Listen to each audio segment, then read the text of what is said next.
We're all set, Jesse. Okay, thank you. All right, we're going to call to order the Narragansett Town Council regular meeting, February 7th, 2022 at 7:30 p.m.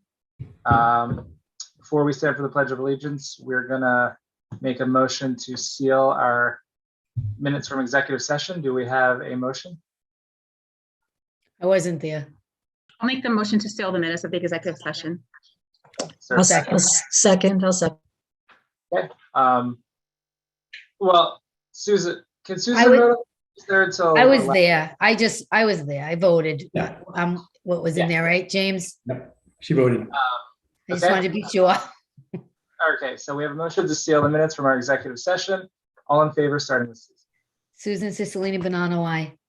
Eva, Eva Drushinsky, aye. Deb Kopeck, aye. Patrick. Patrick, you there?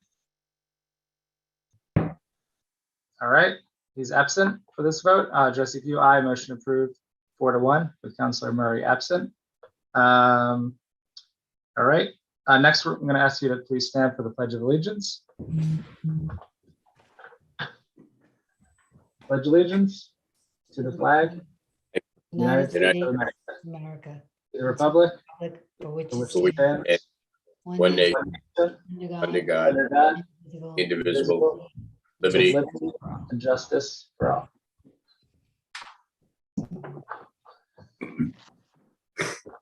All right, thank you. Okay, before we get started on our approval of minutes, I do want to take a minute here. We want to recognize the passing of a really well-known and highly regarded person here in town, Shirley Easton. She was the president of the Narragansett Historical Society. She passed away on January 27th, unexpectedly. Shirley's been a Narragansett resident since 1986. And over the years, she ran 2 small businesses in Narragansett. She worked as an event coordinator for the Kinney Bungalow and served in the Narragansett Land Conservancy Trust. Her primary interests of land conservation, historic preservation, town history, and beautification have made Narragansett a better place, and she will be missed. So we could please just take a moment of silence. We appreciate it.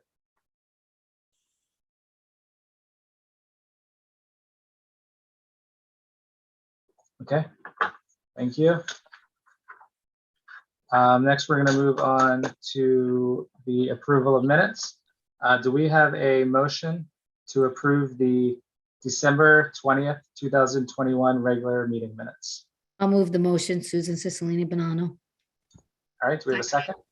Second. All right, second by Eva. All in favor, starting with Susan. Susan Cicilline Bonanno, aye.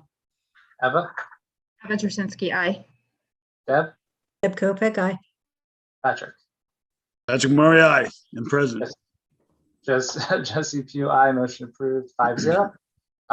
Do we have a motion to approve the January 3rd, 2022 executive session minutes? I'll make the motion. I wasn't there, but I'm going to make the motion and abstain. Okay, is there a second? Second. Okay, all in favor, start with Susan. Susan Cicilline Bonanno, abstain. Eva, Eva Drushinsky, aye. Deb, Deb Kopeck, aye. Patrick. Patrick Murray, aye. Jesse Pugh, aye. Motion approved 5-0. Do we have a motion? Patrick was not at that meeting to Patrick vote. Murray, abstain. Thank you. Okay, motion approved 3-0 with 2 abstentions. I'm quite sure if I'm in this meeting. Okay, do we have a motion to approve the January 3rd, 2022 regular meeting minutes? I'll make the motion to approve them. Is there a second? Yeah, second. All right, all in favor, start with Susan. Susan Cicilline Bonanno, abstain. You weren't in the regular meeting? I was out with an illness, Oh, right. Okay. Okay, my confidential illness. Eva? Okay, Eva, Eva Drushinsky, aye. Deb, Deb Kopeck, aye. Patrick. Patrick Murray, aye. Jesse Pugh, aye. Motion approved 4-0 with 1 abstention. And then do we have a motion to approve the January 21st, 2022 regular meeting minutes? I'll make the motion. I'll second. All in favor, starting with Susan. Susan Cicilline Bonanno, aye.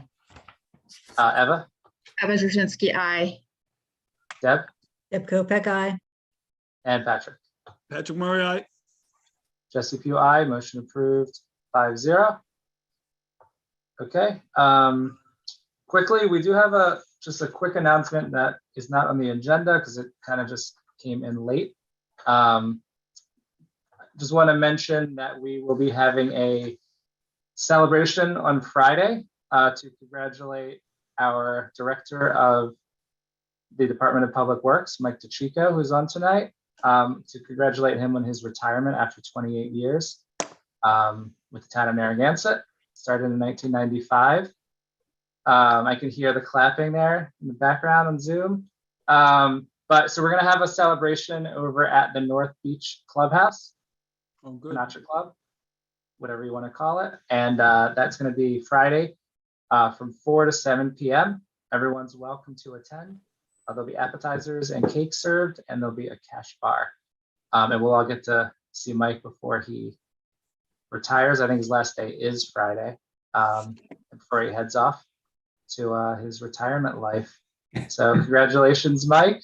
Thank you for all your time serving for the town. Okay, so Yes, next, Could I go ahead, just, Jim. could I Yeah. make one comment? If the council has anything to say first, they can say it, but I'd like to make one comment about Mike's retirement. It was, it's a short notice. It's just a short time before he leaves. But I can tell you, Mike's worked here for 28 years. He brings with him a wealth of institutional knowledge that he's brought to this town as far as what's under the ground, what's above the ground, what goes through the ground. Mike knows it. And he's always available when you call him. And he gets his crew to work to solve all the issues we have. And some of them are very unique in this town. And he looks for creative solutions. And we wish him the best of luck in his new endeavor. And I'm sure that you'll bring that same vigor and experience and knowledge with you down there. And congratulations, Mike. It's been a pleasure working with you. Thank you. Well said. Thank you, Mike. I'll see you on Friday. Good luck. All right, anybody else? Yeah, I just wanted to ask Mike if this was just because of that last storm, if it just did you in. No, it didn't. But where Well, I'll it be killed me, going, so where I'll be going, I won't have to deal with it anymore. That's for Nice. sure. that's great. Good luck to you. Thank you. And I'll see you Friday, Mike. I'll be there. All right. Thanks. Congrats. Good luck. All right, thank you, Mike. Thanks again. Okay, next we have a proclamation recognizing and honoring Black History Month. So we're going to go ahead and read that. So a proclamation recognizing and honoring Black History Month. Whereas each year during the month of February, we celebrate Black History Month to recognize the countless contributions and achievements African Americans have made to our town, state, and country. And whereas the origin of Black History Month, founded by noted historian Carter G. Woodson, began in 1915, half a century after the 13th Amendment abolishing slavery in the United States.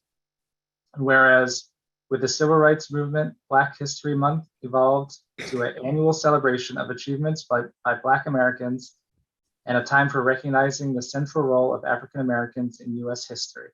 And whereas the town of Narragansett will continue to stand for values of fairness, diversity, and justice, continue to work on being an inclusive community in which all citizens, past, present, and future, are recognized and respected for their contributions and potential contributions to our town, state, and nation, and showcase that commitment through the opportunities for education, cultural exchange, and community engagement.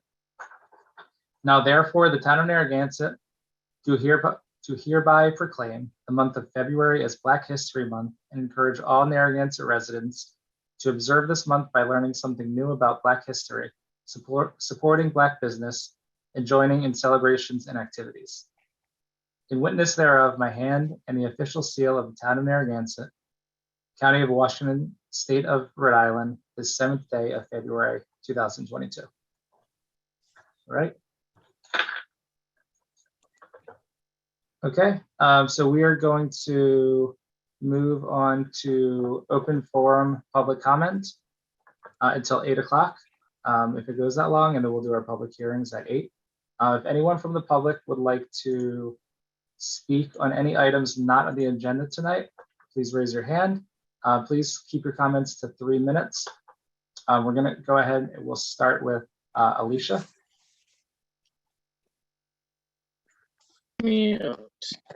Alicia, please state your full name and address.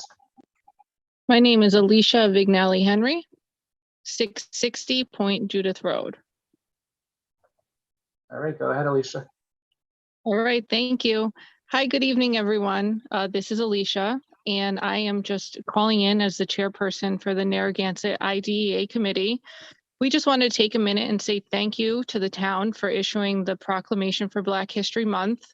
The National Black History Month theme for 2022 is Black Health and Wellness, and that explores the legacy of Black scholars and medical practitioners and other health-related initiatives and activities. So the IDEA committee was hoping to host some sort of an event, one that really shines the light on Black culture and celebrates Black stories. But we ultimately decided that we should wait until some COVID restrictions are lifted and we can welcome full participation in whatever it is that we can offer.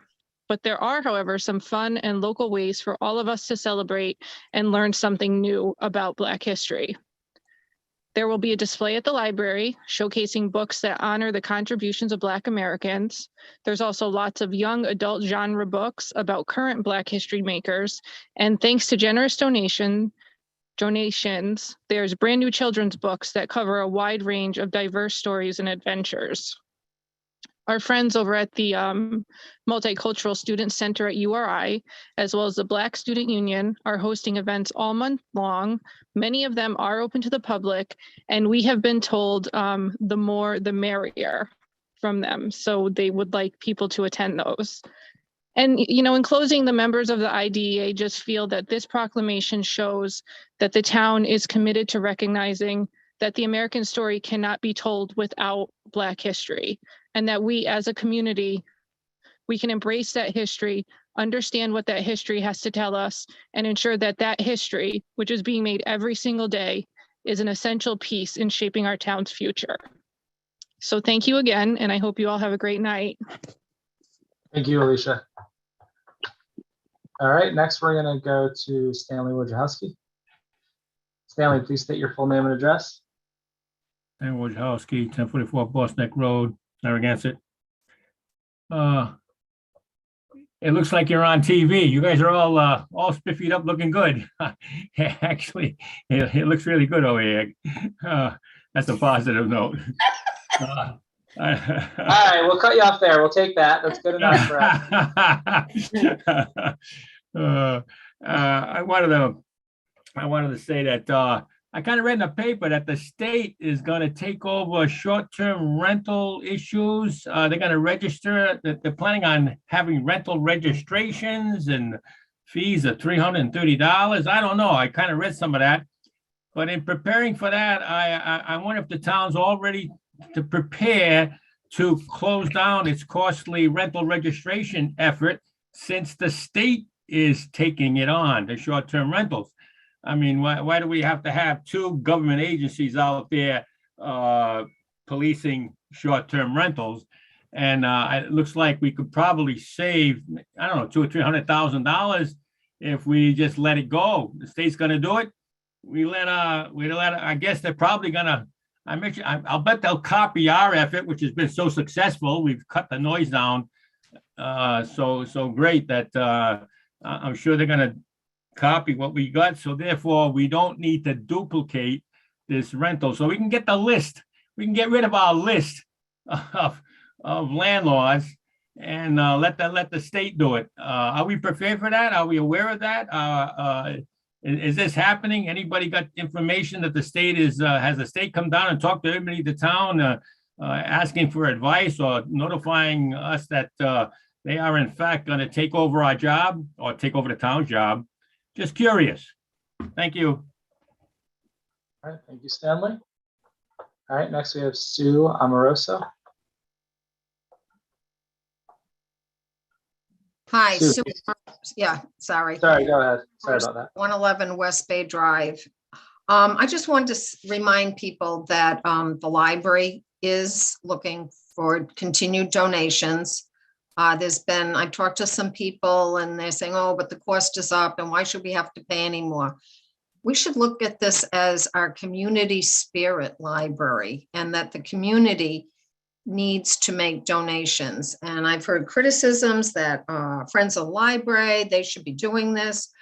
Many have, at least, I mean, I could safely say 50–60% of the members of the Friends have contributed. And a reminder that the contributions do not have to be large. I was at the costume parade and I was, soliciting for some donations. And a guy gave me $2 and he was like, I wish I could give you more. And I said, but you gave me $2. And it really doesn't matter. Any amount will help make our community library. And then there's some people say, well, it's in a shadow of secrecy. Well, I think it was the January 18th meeting, Lori Kelly did a presentation. And if you need to see it, if you missed it, you can go on the YouTube on the Narragansett Town Council. And then I briefly just want to touch on what Stanley was talking about, but in a different light, because I've written to all of you. Newport is aggressively proposing to put into effect for this summer. They're going to working at prohibiting all short-term rentals in residential zones. You're going to have property in a specific thing, and they do cite, and they've had a committee study this, that it's driving up the price of real estate prices in Newport. There's a loss of moderate housing as a result. And for them, because they don't have the students to rent, which makes our market even more lucrative, is that they feel that there's a real loss of community. And that's the emphasis, that there's so many homes in Newport that are dark for the winter that it's just, you don't have that same sense of place. And I know Jamestown is doing very, very similar things, and they are making it tougher because it is having an impact on affordable housing. So I hope that the town council is just looking to what other communities are doing and their reasons why. Thank you. Thank you, Sue. All right, next we have Dr. Al Alba. Al, please state your full name and address. Yes, Dr. Al Alba, 24 Eagles Nest Terrace, Narragansett, Rhode Island. I want to thank you all again for all of your service. Hope you all consider running next time around. On the Our Town Narragansett page, we've had a lot of people come up and comment about dog poop on the beach and dogs not being supervised. And I think this is something that we really should look into. Fecal matter obviously is a contamination. I don't have young kids, but spring's right around the corner. Kids play in the sand. So from a health standpoint too, I think we have to get some kind of control of the dog owners who are not supervising their animals. You can't blame it on the dogs. Animals are animals. But if we could maybe have more signage or somehow have the animal control authorities or some way of monitoring it, because we got a beautiful beach there and we got the seawall. It's just sad that some people are trying to ruin it for everyone. I know some of the trails now prohibit dogs from going on the trails because there was no control in that matter. So I hope someone looks into this here. So some kind of policy should be put forth. Also, in regards to getting funding for the library, I think that's great.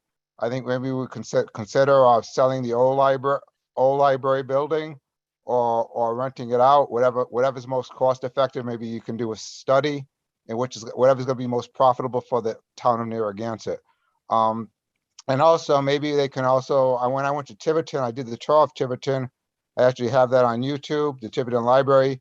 Maybe we can look, I know that the person who's doing the fundraising for Narragansett, they had a lot of creative ways in Tiverton to raise monies, having bricks put on the patio, having placards put up. So I hope that the fundraising committee looks at these many creative ways of generating funds. Thank you very much. Thank you, Al. Next we have Catherine Celeberto.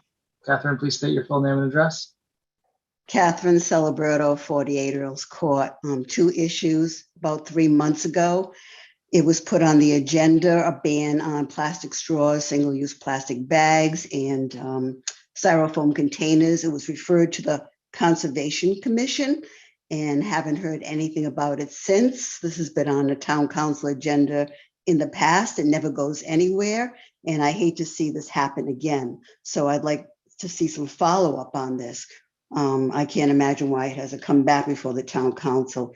The other thing is the current policies governing the leasing of lockers, changing rooms, and cabanas at the beach really need to be reviewed by the town council. It's unfair to leave this hot button issue in Michelle's lap. She inherited it. But right now, pretty much the town is running a private club the way that these facilities are being leased. And it's really not fair to the rest of the residents. And I'm talking about full-time residents who rent, or the people who are taxpayers. There has to be some type of system for a turnover. People aren't going to like it, but this all happened, I remember, in 1987, big changes. Narragansett didn't fall off the face of the earth. And there were big changes. I remember in the changing room policy, maybe 10, 15 years ago, you know, Narragansett didn't fall off the face of the earth. And I think this needs to be addressed by the town council, because again, it's just not fair to leave it in Michelle's lap. Thank you.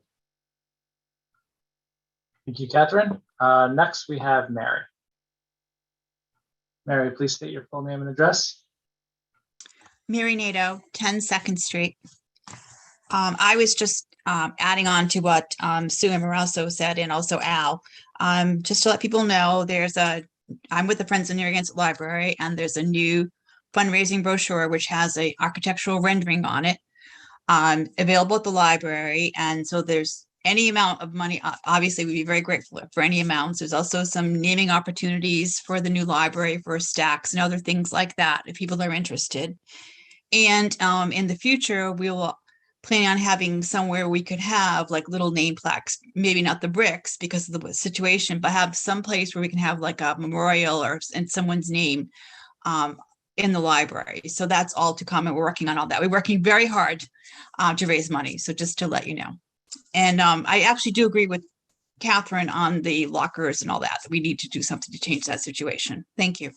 Thank you, Mary. All right, looks like that's it for hands up. So we're going to move on to, we're going to close open forum and move on to the consent agenda. Are there any items on consent that any council members would like to remove?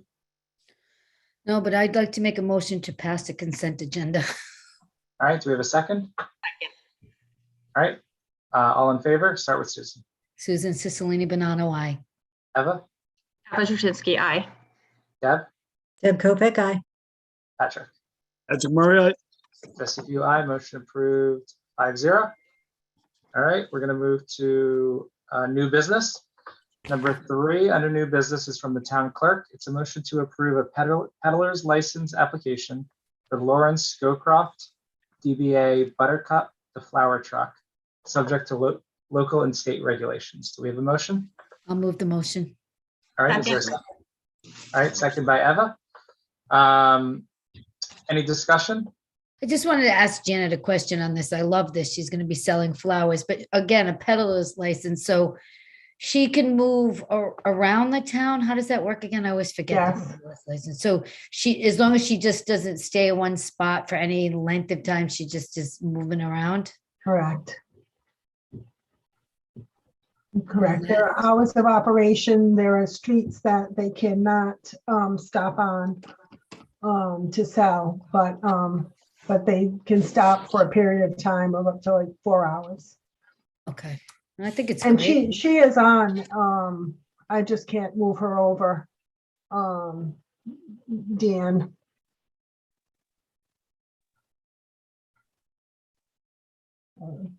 If somebody wants to speak to her. Does anyone have any questions for the applicant? I just want to make a comment. Make sure I got this right. Okay, yeah, so I got this right. This is called Buttercup, the flower truck, right? Yeah. Yeah, how can we deny her? That's my question. I'm good with this. Sell flowers. I think Best it's thing I've great. heard all week. Yeah, I agree. All right, does anyone from the public wish to speak? All right, seeing no hands, I'm gonna go ahead and take the vote. All in favor, starting with Susan. Susan Cicilline Bonanno, aye. Eva, Eva Jasinski, aye. Deb, Deb Kopic, aye. Patrick, Patrick Murray, aye. Jesse Pugh, aye. Motion approved 5-0. Congratulations, Ms. Scowcroft. Under Parks and Rec, number 4 is a motion to approve the request from Animal Rescue League of Southern Rhode Island to conduct their annual Bark on the Beach fundraiser at the town beach on September 24th, 2022, from 9 a.m. to 12 p.m., subject to approval of state and local regulations. Do we have a I'll motion? move the motion. Second. All right, any discussion from the council? I think this is a great event. I usually attend it. I actually was top fundraiser one of the years, so I really support it, and I'll be there again this year. Walking stashing. All right, does anyone have any questions for Michelle? Okay, we'll go to the public. It looks like we have Ms. Celeberto. Catherine, please state your full name and address. Catherine Celebrato, 48 Earls Court. This is not an environmentally friendly event. 200 dogs on the beach is just not a good idea.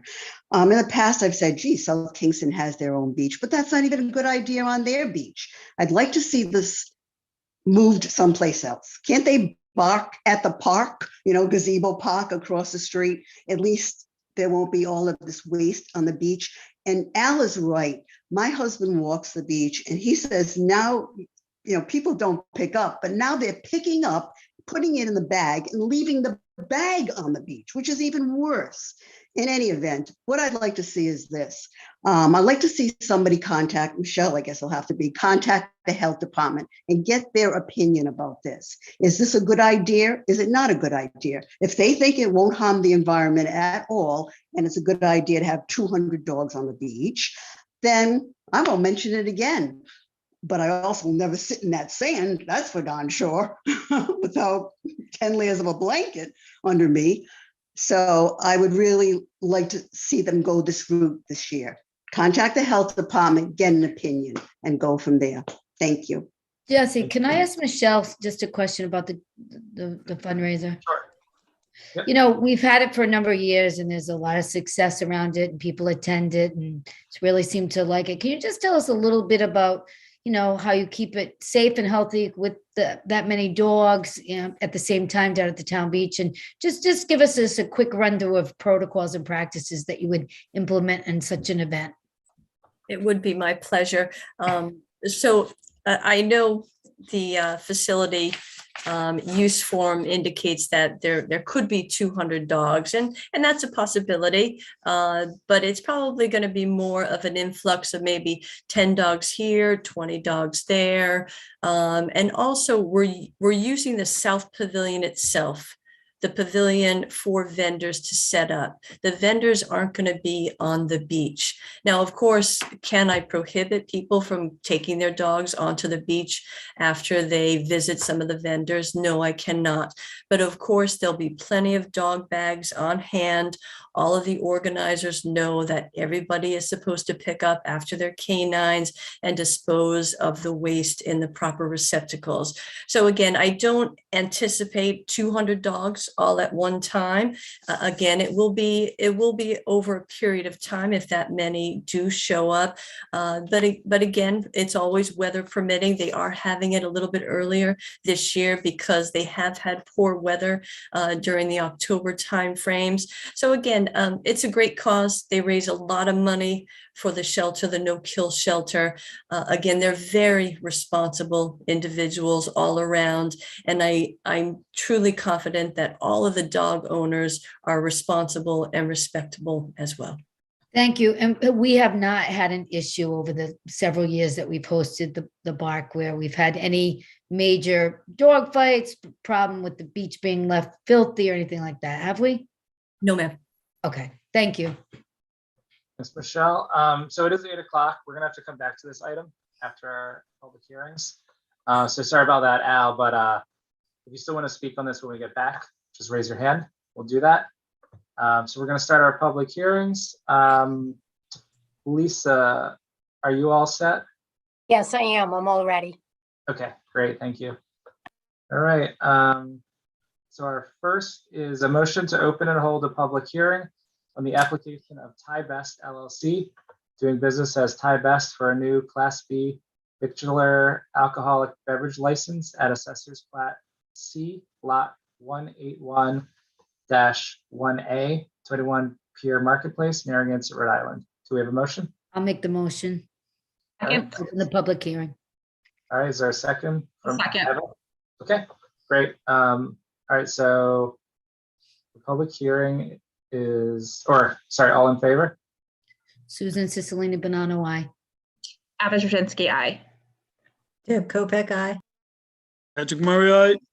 Trustee Pugh, aye. Motion approved 5-0. So the open hearing or the public hearing is open.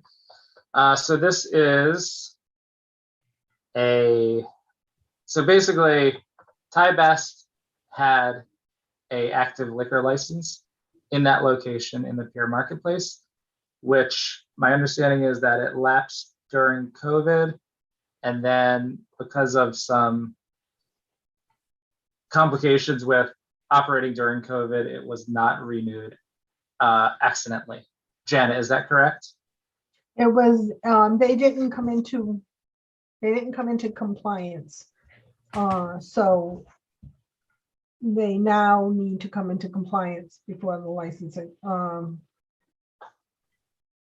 to serve Janet, alcohol. They didn't come into compliance, or they didn't finish the renew the application for it to have the license? They renewed and didn't supply everything that they needed. Okay. Mr. Lamagna is on the is on here. Okay. I see him. Hello, can you hear me? We can Yep. hear you. Yeah. Thanks for joining.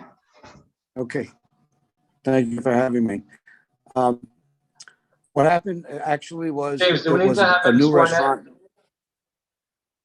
Sorry, just No, one second. I'm the You're the attorney. attorney? Okay. All right, that's fine. Yeah. Okay. Okay. What occurred was that it was a new restaurant.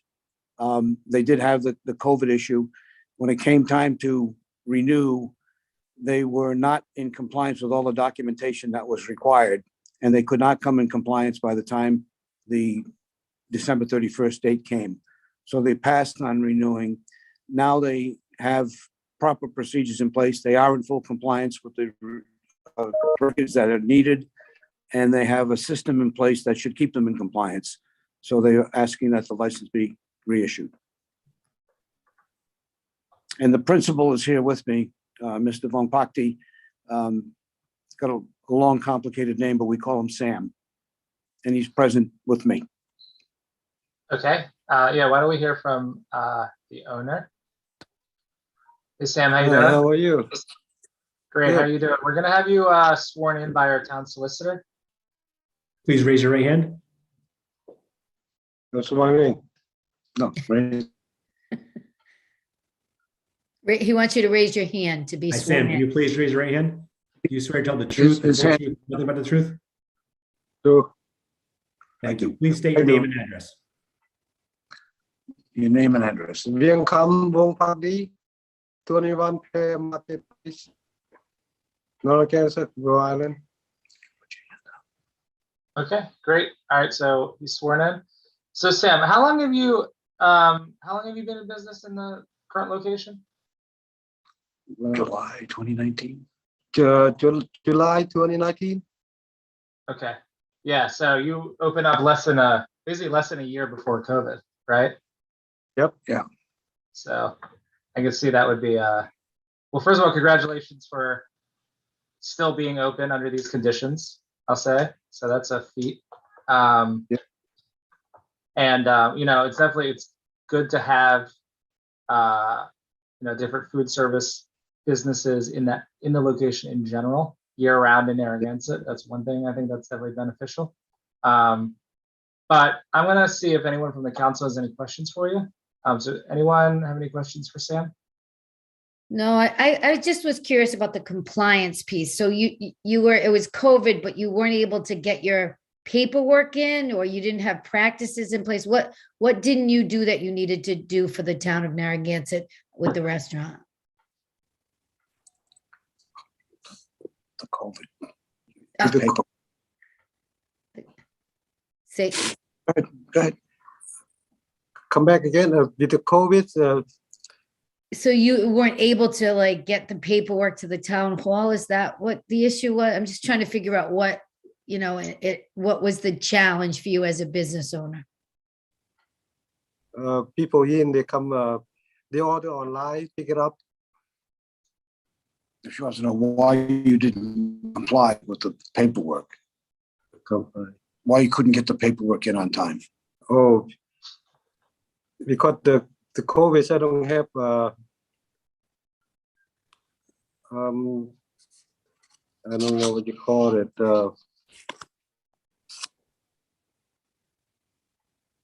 Okay.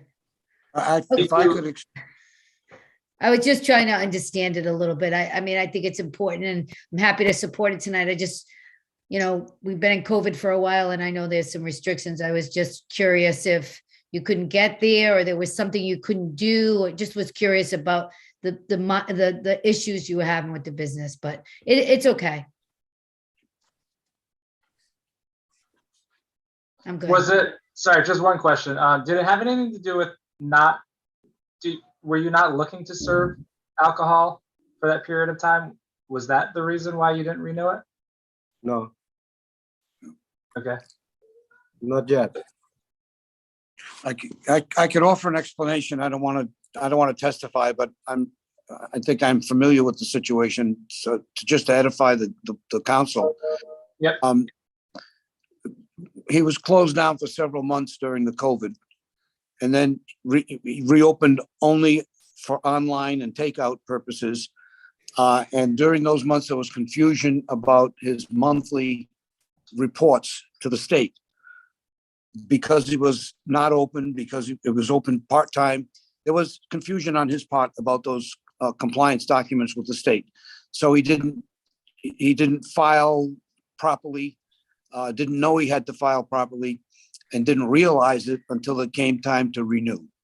Then when it came time to renew, he couldn't give the proper certificate from the State Division of Taxation because he was deficient in filings. So he now has the right advice. He hired a couple of accountants. The one he has now straightened all those paperwork documents out. All of the returns are filed. All the taxes are paid. Anything that was required to be filed has been filed. So we renewed the application for the license. The liquor serving area in the restaurant, I don't know if you're familiar with it, but it only has 6 seats at the bar. Mhm. And the vast majority of the business now is takeout and online order. But he still would like to have the option of serving just in case people return to in restaurant dining. Thank you for that explanation. Thank you. Thank you, ma'am. Thank you, Sam. Thank you, Joe. I'm good. Okay, does anyone else from the council have any questions for Sam or Joe or any comments? Yeah, I just want to make a comment. We've been giving restaurants a free pass since COVID. This one's a no-brainer. We should support this guy, get him back open, get him his liquor license, and hope I trust he's gonna have a successful 2022. Thank you, Let's sir. just get it done. Let's just get it done. Good All right. luck. Thank you. Okay, before we go to the public, any other comments from the council? Okay. All right, Stanley, we're gonna have James swear you in.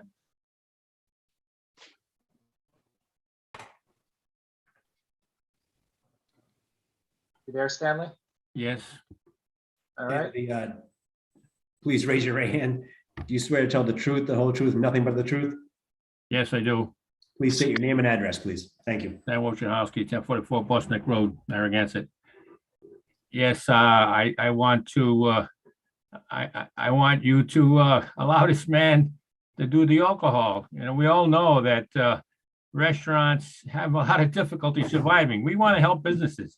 He's providing a service and a food, and this is going to help him provide that for the town. Therefore, as I said in many instances, let him have his license. If there's an issue in the future, we can talk to him about it. But at this point, he should be allowed to have his license so he can serve the town. Thank you very much. Thank you. Thank you, Stanley. Anyone else from the public? Okay, looks like that's it. All right, any last thoughts from the council? Yeah, I wasn't expecting this to take so long. I think it was kind of a no-brainer for me to just kind of proceed and just prove this. It's a good restaurant, and I enjoyed going there, and it's right next to our dance studio, so I'll be seeing you again soon. Thank you. All right, cool. So thanks, Joe and Sam, for being on. Do we have a motion to close the public hearing? I'll make a motion to close the public hearing. I'll second it. All right, all in favor, starting with Susan. Susan Cicilline Bonanno, aye. Eva? Eva Jasinski, aye. Deb? Deb Kopic, aye. Patrick? Hang on. Patrick Murray, aye. Good luck, Joe. Thank you. Thank you, sir. Jesse Pugh, aye. Motion approved 5-0. Jesse, now- can I make a motion to approve the vicular license down at the Thai restaurant? Yeah, Second. I just want to make sure we read the full thing out. Okay. So do we have a motion to approve a Class B victular alcoholic beverage license for Thai Best LLC, doing business as Thai Best, subject to state and local regulations? Yeah, I'll move the motion. I'll Is there a second. Okay, any discussion? All in favor, starting with Susan. Susan Cicilline Bonanno, aye. Eva? Eva Jasinski, aye. Deb? Deb Kopic, aye. Patrick? Patrick Murray, aye. Jesse Pugh, aye. Motion approved 5-0. Great, congratulations. Thank you. Good luck. I'll see you at the Thai restaurant myself. Thank you all. I tried to order actually today from Thai Best, but you guys were closed on Monday. Oh, it's on Monday. Although ironically, we're sitting here right now, but there's no food. That's all right. Thank you all. Thank you all. you. Thank you. All right, next, do we have a motion to reschedule a public hearing on an application from NGP2 LLC to amend Chapter 731 of the Code of Ordinances of the Town of Narragansett, Rhode Island, entitled Zoning, proposing amending Section 2.2 definitions and Section 6 zone regulations to include mini warehouse. I'll make a motion to reschedule, just what you read. I'll second. All right, so we had this on the agenda before. This is for a possible development up in the north end. Well, the zoning amendment that would make that possible. This is a rescheduling to March 21st because it's taking longer in planning than anticipated. Does that work for everyone? March 21st, 8 o'clock. All right. All right. Does anyone from the public looking to speak on this? Does it look like it? So all in favor to reschedule the public hearing to March 21st, 2022, starting with Susan. Susan Cicilline Bonanno, aye. Eva? Eva Jasinski, aye. Deb? Deb Kopic, aye. Patrick? Patrick Murray, aye. Jesse Pugh, aye. Motion approved 5-0. And next we have a motion to open and hold a public hearing for text revisions of the Town of Narragansett's zoning ordinance to make changes to Section 4.5 of the zoning ordinance, high water table limitations overlay district. I'll make the motion. I'll second. All right, all in favor, starting with Susan. Susan Cicilline Bonanno, aye. Eva? Eva Jasinski, aye. Deb? Deb Kopic, aye. Patrick? Patrick Murray, aye. Jesse Pugh, aye. Motion approved 5-0. Okay, so the public hearing is open and we have Mike DeLuca on with us. Yes, thank you, Council President and members of the council. This ordinance, at first blush, might look like a very large ordinance, but it's not. It's actually housekeeping. In 2007, the town council approved a number of changes to section 4.5, the high water table limitation overlay district, that amended certain wording in certain sections. And among those sections was a change into intended to eliminate section C, subsection C. Subsection C required a special use permit for installation of on-site septic systems that were located on properties in the high water table limitations overlay district. The reason we were taking subsection C out was that the technology had improved over the years, and some of you have heard that the term septic system now has been amended to the term on-site wastewater treatment system. And the reason for that is that they now have numerous different types of systems that are not old school septic systems. So because of that, it made it possible for DEM to approve septic systems in high water table areas. And we had been aware of that for a year or so, a couple years maybe, at that time. So we felt as though it was a bit presumptuous down to require special use permits when DEM was very satisfied that in an area with a water table of 18 to 36 inches deep could actually get an approval for out of the state for a septic system. So what happened? That in that approval, we had a Scrivener's error that in the drafting of the ordinance, we indicated that we wanted to have amendments to that section A, B, C, and D. And somehow or another, it was misinterpreted by the people at Unicode to that we were changing sections B, D, and E, when in actuality, we really only wanted to omit section C. When that came out at the end of it, for whatever reason, we did not catch the graphic and structural, I should say, error of the ordinance. So it has been sitting there in the books for over 10 years, and we have not been requiring special use permits, by the way, even though it was written wrong on the book. We've been following through on what the town council did approve for us. So the purpose of this ordinance is to correct this omission and delete the subsection C that we've talked about, so that on paper, in the book, it's written properly. That really is all there is to it. There won't be any change in the policy as it's been carried out since 2007. It'll just be correcting a written error that was really an oversight and for whatever reason wasn't captured by staff for several years. So that's it in a nutshell.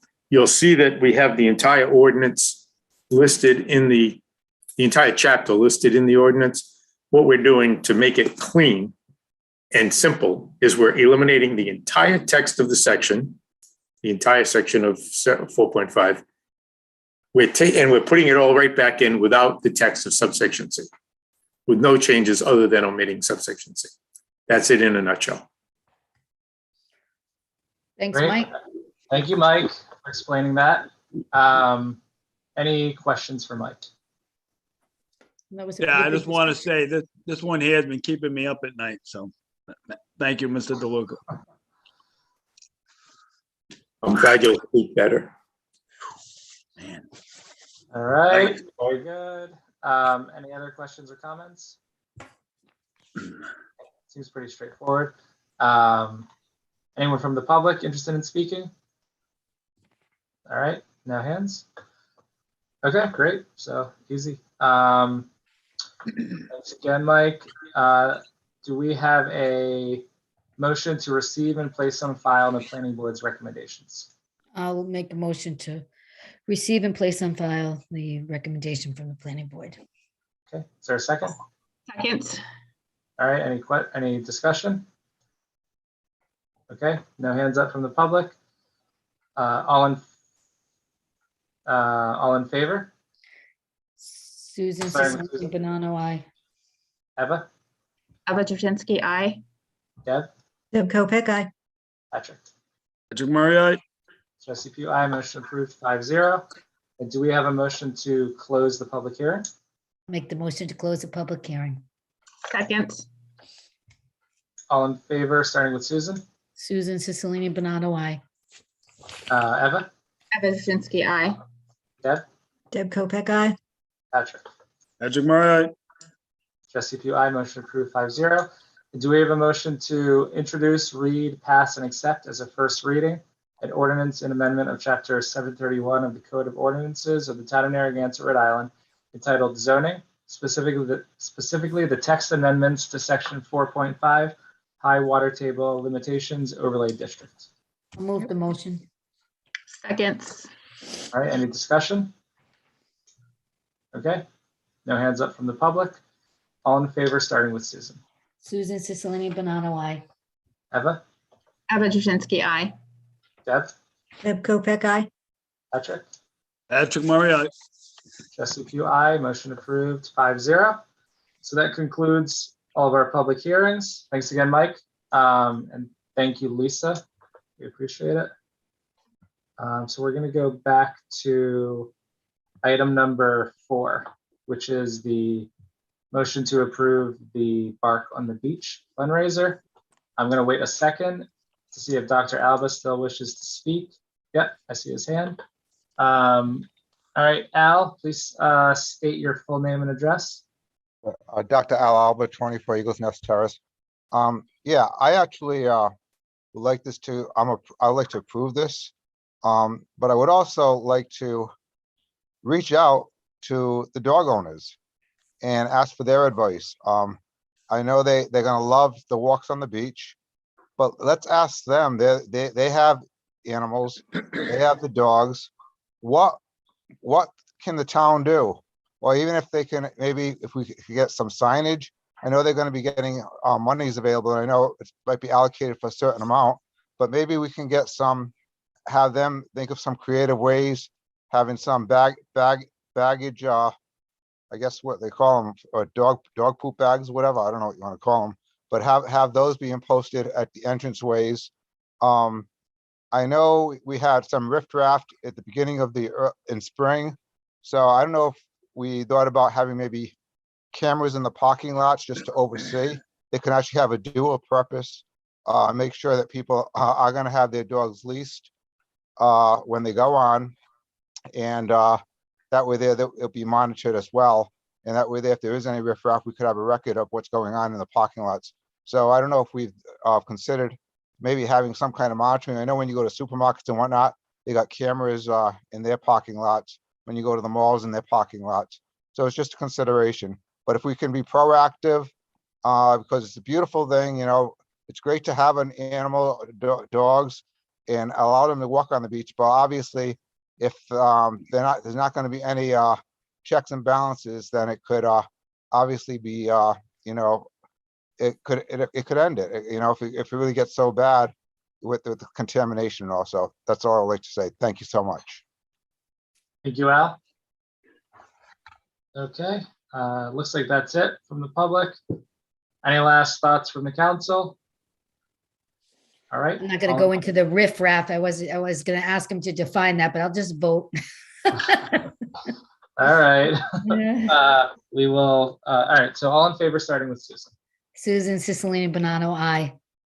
Eva? Yes, this is a great event. Like I said before, I've been there. Everyone's very respectful. I've never seen an issue. You know, everybody walks their dogs together. It's kind of like a camaraderie thing for the animals.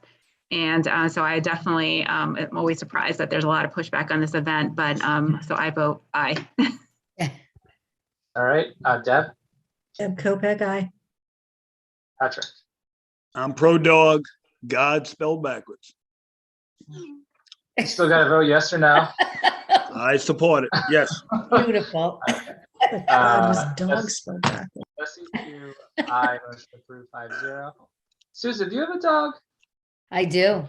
Yeah, so everyone I has have a dog. golden, I have a big dog. She never listens to me. I don't think I can take her down. Yeah. All right, just checking. I knew everybody else did, so all 5 dogs. We should have all recused, probably, conflict of interest. I believe it's 6 dogs. Ever Yeah, has so- 2. Yeah, that'll be a new violation going to the Attorney General's office. The dog gate. Okay, number 7. No, not number 7, number 5. Yeah, a motion to approve a request from URI Kappa Sigma Fraternity to conduct the 2nd annual Polar Plunge for Military Heroes campaign on the town beach on Sunday, February 27th, 2022, from 12 p.m. to 4 p.m. So subject to state and local regulations. Is there a motion? I'll move the motion. I'll second. Okay. Discussion? Michelle, this is the 2nd annual, so I'm sure it's, it's successful. I support it. You want to just give us a minute on it? Sure, and I believe Caden Kunkel from URI, who is spearheading this on behalf of his brothers, should be out there in the audience somewhere as well. But again, this is the 2nd event, or the 2nd time this event will be held at the beach. And again, they're all very brave for running into the water this time of year because it's absolutely freezing. But they plan on having lifeguards and plenty of staff in place. And again, a food truck possibly, hopefully serving some warm beverages or soup on this particular day to keep everybody nice and warm. But again, it's a great event, and it specifically is for and raises money for the Military Heroes campaign and the men and women that have served our country, not only in this area, but throughout the United States. So it is a great event. Again, very courageous on everyone's part for participating. The first year this was held, they had a great turnout. There were no issues whatsoever. Again, people aren't spending a lot of time in the water. They're quickly running in and getting out. So it's not like we're going to have any safety issues with respect to that. Hopefully nobody will roll an ankle. Hopefully we'll have some sand on the beach. There won't be too many rocks, but they'll have to cross that bridge when they come to it. So I'd like to ask Caden if he's out there, if he would like to speak and talk about what their plans are for that particular day. Not sure if he's out there. Caden Kunkel, are you out there? Caden, I'm not seeing a hand raised. Yeah, I don't see him on the list, Michelle. Okay, thank you. Hopefully he's at school studying diligently, I hope. I'm sure that's it. I'm sure. Michelle, is this like geared also towards the public, or is this just like the fraternity members and students? No, so you could go to the URI website. You could certainly sign up to participate in the event. And there is a sponsorship form of some type. I'm sorry, I don't have it in front of me, where you can make a donation for the particular cause and also participate in the plunge if you'd like. Okay, great. I would like to say I was the only council member that participated in the Polar Plunge. I thought Eva had committed with me, but she wasn't there that Sunday. I was on my way. Eva, another chance. It's February 27th. I know, I'm out of town, unfortunately, because I would have done it. Oh, sure. I was in my car on my way to the Polar Plunge, but I had to turn around because of COVID. I was cleaning up after my dog down at the Pier Beach. So. I was doing right. anything at all. Little busy down there. I gotta, keep that beach in order there. Well, Susan, if you want to do it on the 27th, I'll do it with you. All right. No, I was working it. Let's get that straight out. Working it. Jumping in or over. I was helping with the event. Oh, I gotcha. Yeah. All right. Well, anyway, we have Miss Celeberto with her hand up. Catherine, please state your full name and address. Catherine Celeberto, 48 Earls Court. First, Jesse, you're about 20 years younger than the rest of the town council members. So of course Ouch. It's good for you, though. He's definitely 20 And years actually, younger. That's for damn sure. well, I Maybe won't get it. more than 20, but anyway, so of course you're going to participate. And as far as this event is concerned, no objection to the service dogs on the beach. Thank you. Catherine. Okay. Anything else? All right. All in favor, starting with Susan. Susan Cicilline Bonanno, aye. Eva? Eva Straczynski, aye. Deb? Kopeck, aye. Patrick. All right, Jesse Pugh, aye. Motion approved 5-0. Number 6, under engineering, is a motion to approve the recommendations of the Sewer Policy Committee relative to Plat F, Lot 4-4 for a waiver of the sewer policy. Do we have a motion? I'll make the motion. I'll second. Okay. All right. So this comes out of the last meeting that the Sewer Policy Committee had, which is Councilor Murray and Councilor Drzezinski. We have our town engineer, John Gerhard, on. John, do you mind giving us a quick summary? Yes, thank you, Mr. President, and good evening, council members. Yes, this was a sewer policy waiver request submitted by the Middlebridge School. This is kind of an unusual situation where there was the whole Middlebridge campus is served under a prior sewer policy waiver that was approved several years ago, and in 2012, I believe. And as a part of that original approval, the approval indicated that any new connections or new connections to that private sewer line had to be approved by the town council. So there were some other expansions of other buildings on campus previously, but this is really just kind of a straightforward approval process to allow approval of this building.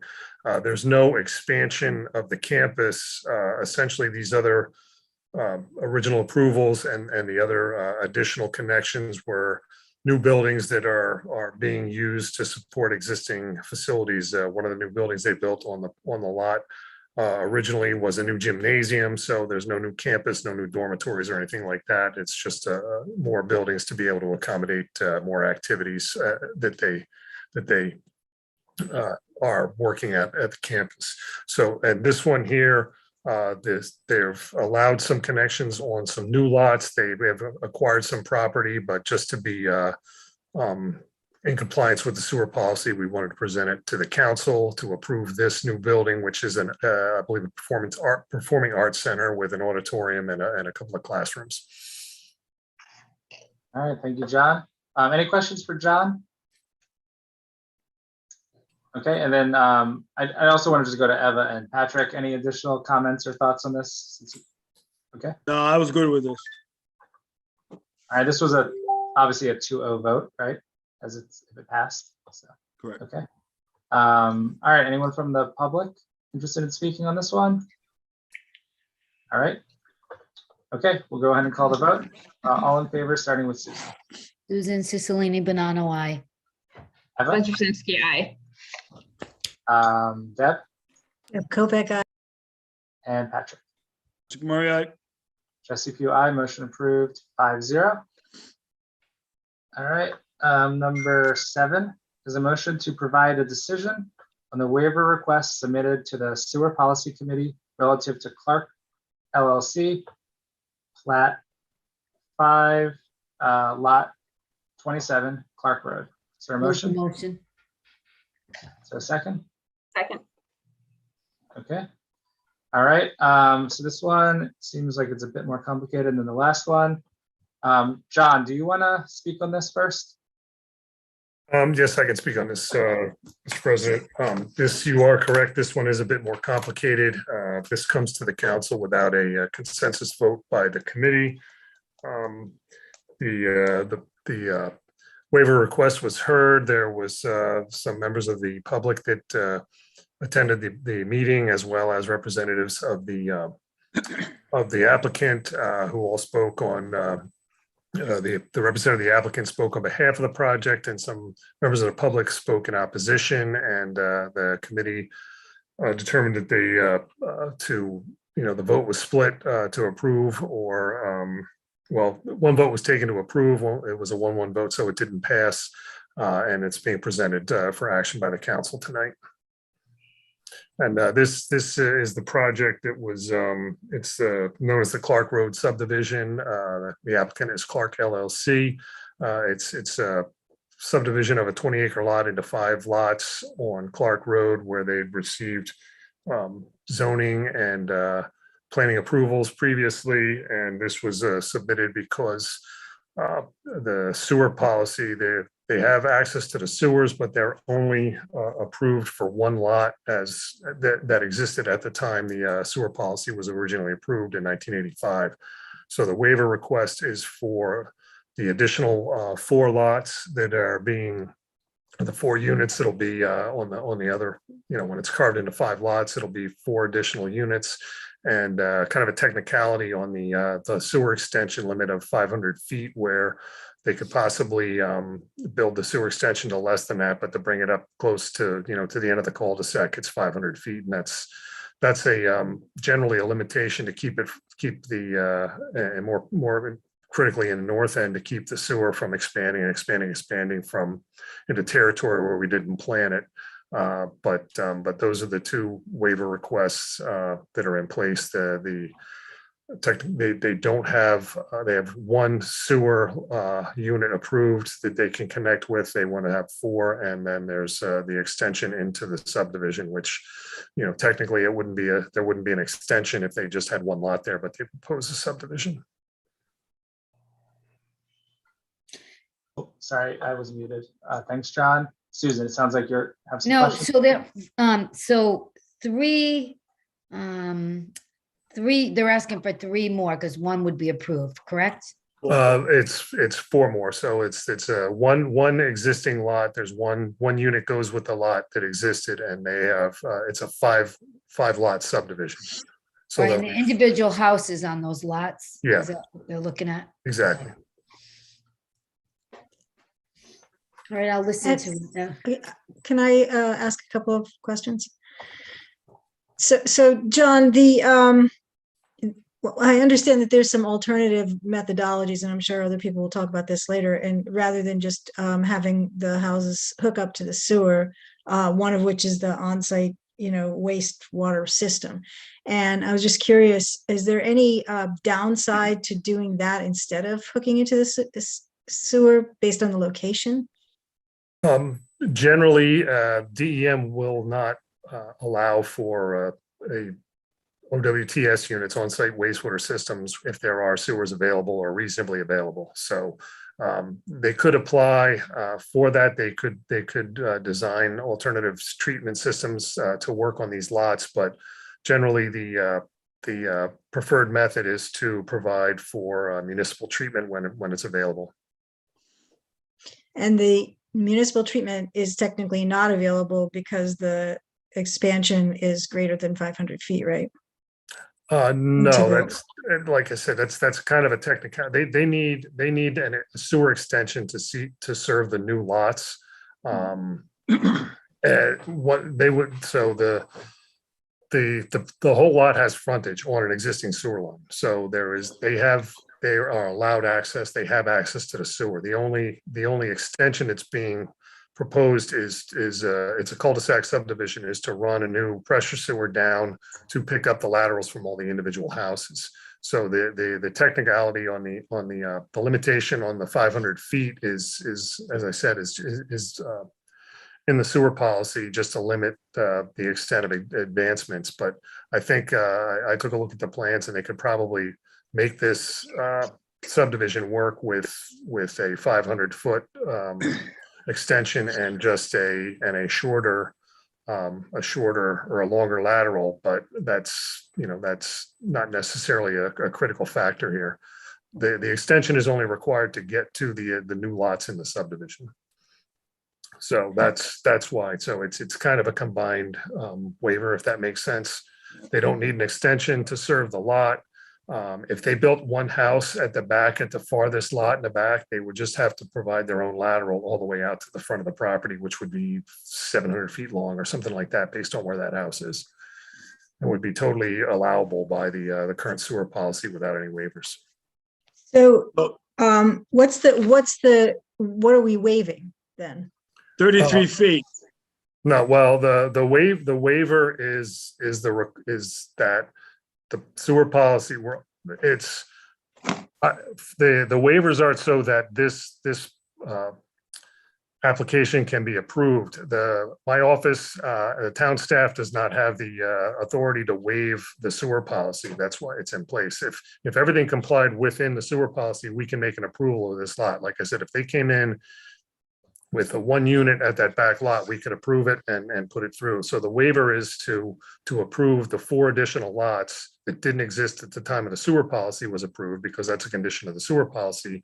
And then again, the other half of it is that, technically we have a 500-foot limit, and this extension is 35 feet longer than 500 feet, merely because they ran the extension all the way down to the end of the cul-de-sac. But they could probably reduce that, but it doesn't necessarily make sense to do that one way or the other within this decision.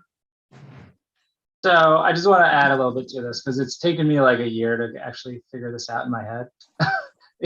Really, I mean, it came to us a while ago. We didn't really know what to do, referred it to the sewer policy committee. And I've also heard about this going through planning. And so it's a kind of a higher profile project, through the various boards, planning and zoning, and to us. But my understanding, and John, you just tell me if I'm saying this correctly. Any plat in Narragansett that was established before this policy and was established with a sewer connection, basically that plat would be vested, right? They're vested and they're allowed to hook up to the sewers without the town council having to approve it. They're just vested and they have that ability. This subdivision was basically created after this policy was already in place. So it never had sewer hookup vested into these 5 individual lots, because they didn't exist. Right. This was subdivided. So that was done after the town already had a sewer policy in place. So now the council has to basically approve each individual time a plat like this, a newer plat wants to hook up to sewer. They're not in the town vesting. They haven't been vested. That's what we would be doing by granting a waiver. We would say you can now hook up to the sewer, as opposed to like a plat. Maybe there's a little lot in Metatuxet that's existed forever and never got built on. They could just hook up to the sewer because they always have been able to. This is new. Does that make sense?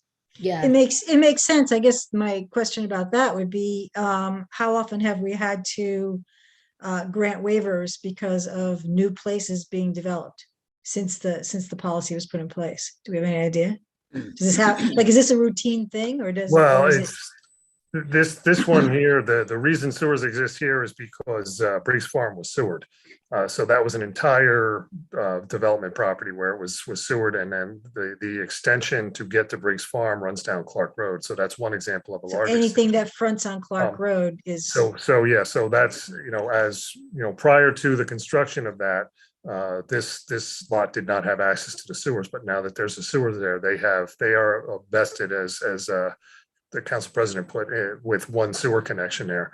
I'd have to review, but there are some lots where you've combined lots or subdivide, some minor subdivisions.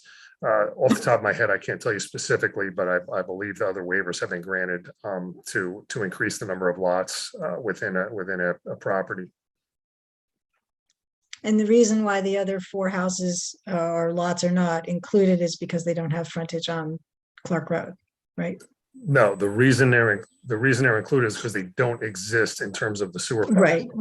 So yeah, kind of meant the same thing. Okay. Yeah, yes, but yeah, because either way you want to look at it, I think maybe one of the lots might have frontage, but you're not gonna put there's some environmental constraints to the construction that would prevent the construction of a lateral through those locations. Okay. And was this a split vote on this policy, the subcommittee, Patrick and Eva? Were you split on this decision? Yeah, I supported it. I mean, the point is that the issue with sewers is capacity. There's plenty of capacity down there at Scarborough Beach. Okay. Now, so it's already this plat has already been approved by planning and zoning.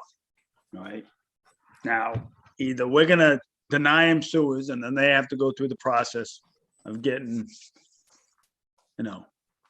septic. But he just said that they if you got access to sewers, you don't need to put in a septic.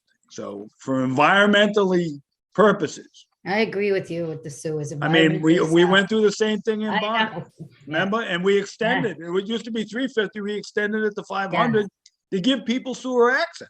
Yes. That's what sewers are there for, to give access to. I Not to agree. say, oh, well, you know, you need another 35 feet. Okay, all right, everybody go home. Let's shut the town down, you know? Just want to make one correction real quick. So actually, so the 5 lots were not actually approved by planning. So they approved the master plan for that area. Right. But then when it came back to planning, they actually did not approve that. 3 of those lots lost 3-2, I think, or I don't know what the vote was, but it didn't get approved. They got approved by zoning, not by planning. I just want to be clear on that. It wasn't like a unanimous thing that everyone agreed that should happen. The other thing is, and Patrick, you can keep talking as well. We also have Steve Marcella. We have Steve Marcella on for any questions on the legal side. I just wanted to hear the difference between. Sorry, we also have the attorney on for Clark LLC, who should speak as well. So I just want everyone to know that. We'll get to them. Yeah, just want to see the difference since they're on the subcommittee. I was just curious what, Eva, what was your thinking? And Patrick shared his. I mean, just kind of as you sit on that group, on that board. Right. So this is like the first time we met for the sewer committee. It's an ad hoc committee. And I did review all the background information. And there was a lot of information that I just didn't think it complied or met the criteria for the consideration for the sewer. When I looked at the sewer policy, it didn't really show a hardship, and I just didn't agree that it should be approved. So that was kind of where I stood on it, because I felt it didn't meet the criteria. Didn't meet the criteria, yeah. So I reviewed all the criteria, and especially in terms of the comprehensive, I always go back to our comprehensive master plan, and also the town's affordable housing plan. And I just those were my feelings on it. And it's just with the planning board and how they reversed their decision on it. And and I know this was just for the sewer, and this is like what we're reviewing, but there were a lot of environmental concerns that weren't addressed. Yep. Thank you. All right. So why don't we, does anyone have any questions for Stephen? Marcella? So, Steve does all the work on the zoning and planning. I just want to clarify something with Steve. So if I understand correctly, what we're doing here tonight is we are, determining whether or not we're going to, we're going to allow this to happen, and it's only related to the sewers. It's not related to the other issues that are associated with these properties. Is that correct? Correct, not at all. The subdivision's vested by the master plan approval, and the zoning board has granted all the zoning variances involved. So in reality, and one of the lots would get sewers. So as John said, they could actually take the farthest lot in the back and do sewers. So basically, you're only deciding whether the 4 lots get access, conform to the policy and get access to sewers. If you were to deny it, they would then have to go to DEM to get OWTS approvals. So it wouldn't have, the impact wouldn't have anything to do with the overall vesting of the project or any other zoning approvals. It would just have to do with essentially the design of the construction, whether it's OWTS, if they could get that approval, or whether it's you allow sewers on those extra 4 lots. Okay, because I mean, one of the concerns that I have is that, if in fact we were to give the waiver, I don't know how we would not be able to not give the waiver in the future. And, I do have concerns that go beyond, much like what Eva was talking about, that go beyond this part of what will happen with this development. And it gives me a pause. I mean, I think that we really have to think, we always have to be thinking carefully about, what the precedent is that we're setting when we say we're going to agree with something that has other ramifications besides just what we're talking about tonight. So I just wanted to make that point. Okay, thank you, Deb. Anyone, I have a couple of questions for Stephen, but does anyone else from the council? Yeah, I just had a quick question. So Steve, Yep. they can go ahead and build them houses with the blessing from DEM, and one would be on the sewer, the other four would not be on the sewer, correct? If they were to get approval, if they could design it, which I'm assuming they can, and they have a presentation and an expert, but assuming that they can, that would be the end result. Right. So then we're down there, we have an environmentally sensitive land that everybody keeps talking about.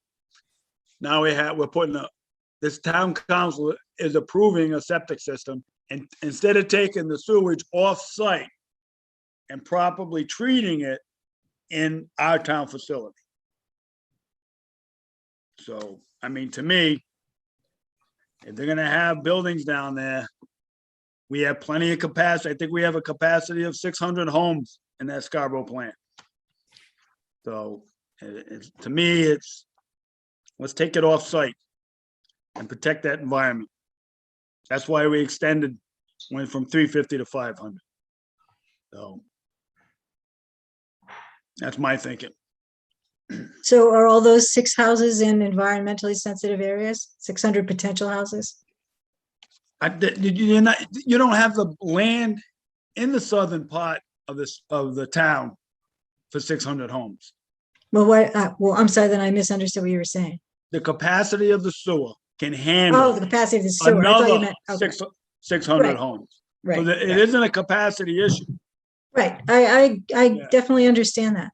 But I also think I heard that the septic systems that are being built today are significantly better than the ones in the past. And they can, we were talking about handling, high water tables, but with septic systems. So they should be impermeable, so that there shouldn't be an environmental issue. Do I have that right, John? I'm not sure If you were using one of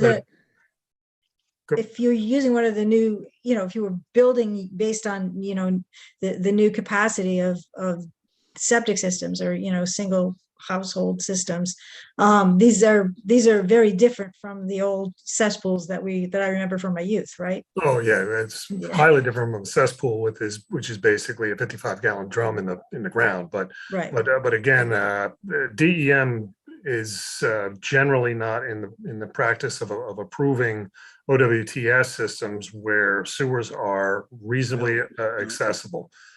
So these 4 lots, if you were to reject it, this I would expect that the applicant would go and make the effort of going to DEM to apply for 4 individual permits. The one of the lots that has frontage would be able to get served, and they would be denied that, and then they would come back to show hardship. But it's just kind of a general, known quantity. What would the hardship be? That they cannot construct an OWTS. That's a non-permittable. They were denied a permit by the DEM to construct an individual sewer system for the. And because the lots are vested, so that they have the 5 lots already vested. They have 5 residential lots already vested. Which means they have the right to build something. Correct.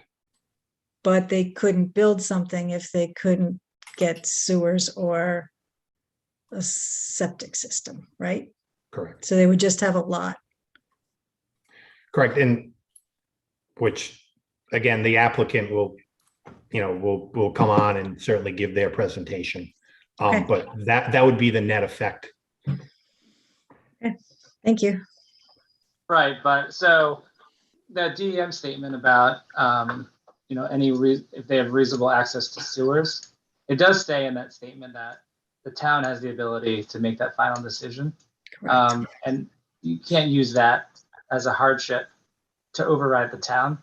based on this quote from DEM. Right. At least that's my understanding of it.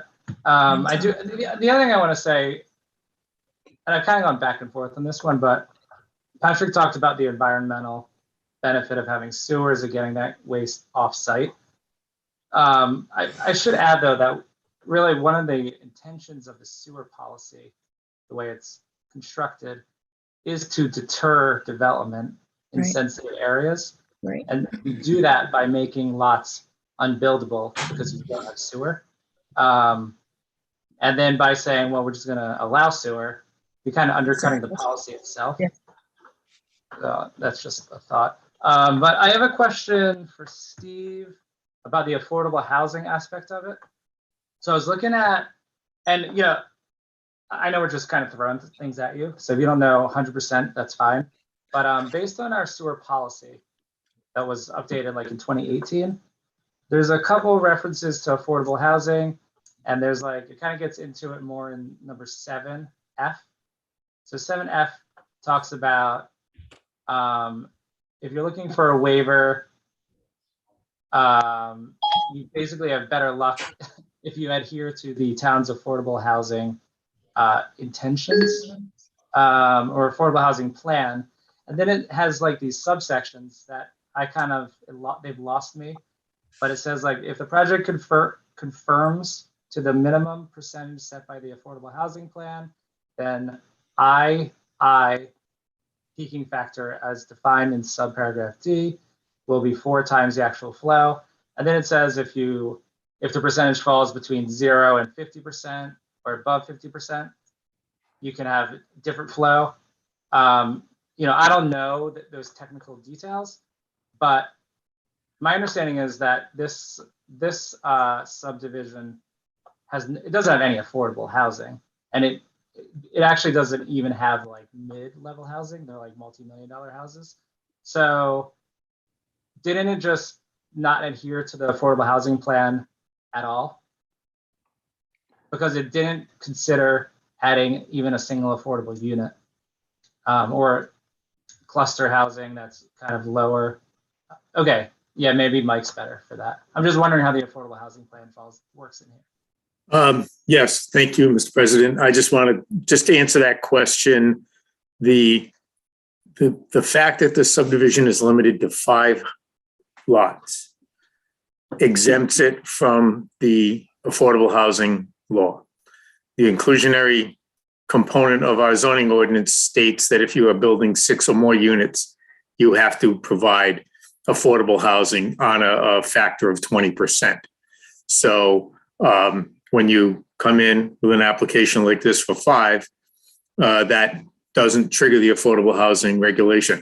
Everything you said is correct. Your interpretation of how the sewer policy dovetails with the affordable housing policy is correct, but it's the key trigger is the 6 dwelling units. Okay. And if we don't have 6 dwelling units, we don't have an affordable housing development plan. So okay. That's where we are with this particular project.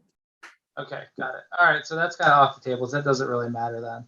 And then what about the extension length? So I know that came up and the number is 500. So anything beyond 500 feet from the main line, I believe.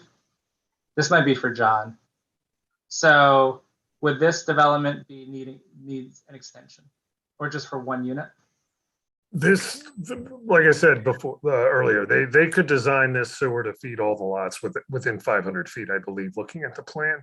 The extension, the new sewer extension from the existing line is needed to provide a separate town-owned, eventually town-owned sewer when they turn it over to carry flow from all 4 houses, as it comes down the road. So that's the limitations on the length. They started out at maybe 200 feet back in 1985 when it was first approved, advanced to 350, and then got to 500 feet through various extensions and amendments to the sewer policy. But that was just generally a way to control the distance from the existing sewer lines and to maintain some ability to to keep things from getting too far out from the existing service areas. But we extended the 3 to the 500 because we wanted people to have the ability to tie in, right, Patrick? That was why we did that in 2018, right? So that was the intent of it, so that they could increase or they could reach to tie into a sewer that was near them. So this works as a tie-in, right? Well, it's a Yeah. little bit beyond, right? A little bit. Well, and again, really, it's just a technicality within the confines of this particular application. This one has to do with the 5 lots, you know, without the approval, there's only 1 lot.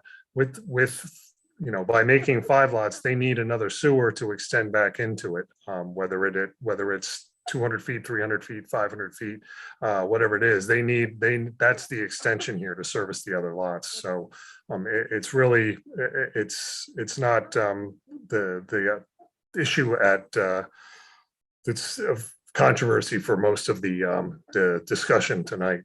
And again, I believe that you could probably ask the designer if he could reduce the length of it to fall within that, but I don't know that's not the make or break in terms of the discussion here.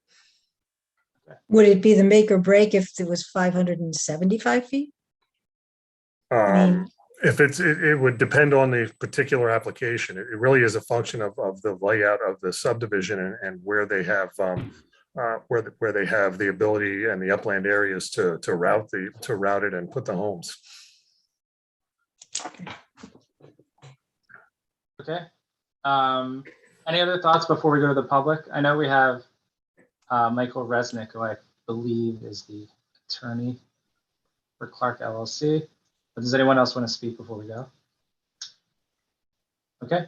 All right. Why don't we go to the public? We'll come back for more comments after. Mr. Resnick, we'll start with Mr. Resnick. Please state your full name and address.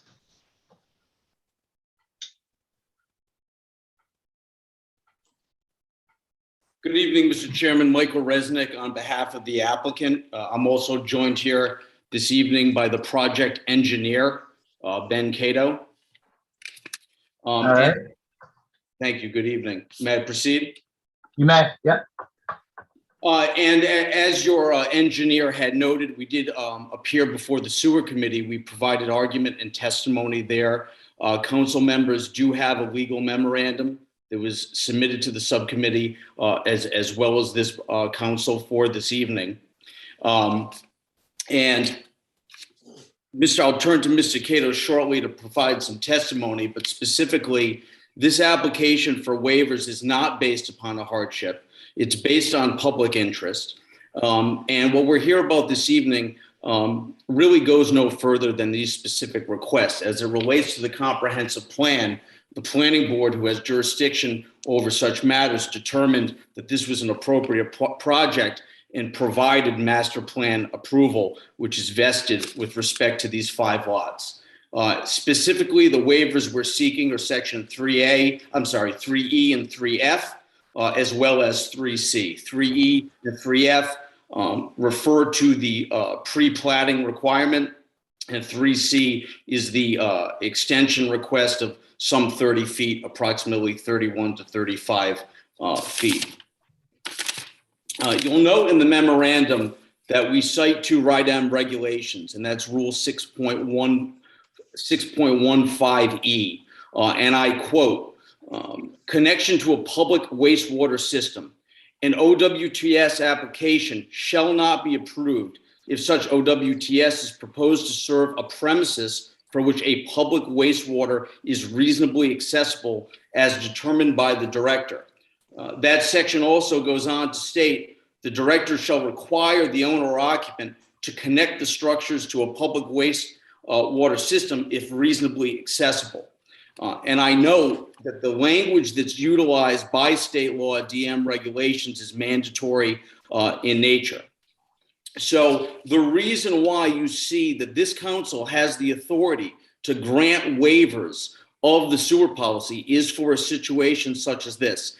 If this town council were to interpret sections 3E and 3F as a bright line rule without any ability to provide a waiver, that as applied to this project would in fact be in contravention of state law, because state law prefers and creates a presumption for access to public sewer systems if reasonably accessible. And so if you were to apply this pre-plating requirement across the board, it would run afoul of DEM's mandatory language that sewer access be provided if reasonably accessible. What I'd like to do next is I'd like to turn to our engineer, Mr. Cato. Mr. Cato, are you available?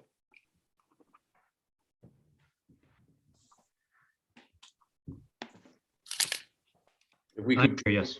thank you. Can you hear me? Yes. Oh, sorry, I was muted. We can hear you, Mr. Cato. Okay. Mr. Cato, good evening. Could you please tell the town council your name as well as the engineering firm you work for? Yeah, Benjamin Cato. I'm a registered professional engineer with Millstone Engineering in Warwick, Rhode Island. Sure. And if you could just briefly describe your education and experience for the board, and please include any testimony that you've provided relative to appearing before municipal bodies. Sure. I'm educated in the field of civil engineering. I've been working in that field for over 20 years and have appeared in front of numerous boards throughout Rhode Island and Connecticut. And based on that testimony, Mr. Chairman, I would ask that Mr. Cato be qualified and an expert in his expertise, that of a professional civil engineer. Mr. Cato, you are the civil engineer for this project, correct? That's correct. And if you could please delineate for this town council the specific waivers that we are seeking from the sewer policy. Sure. So the two waivers as mentioned that we are seeking is from section 3E and 3F of the sewer policy.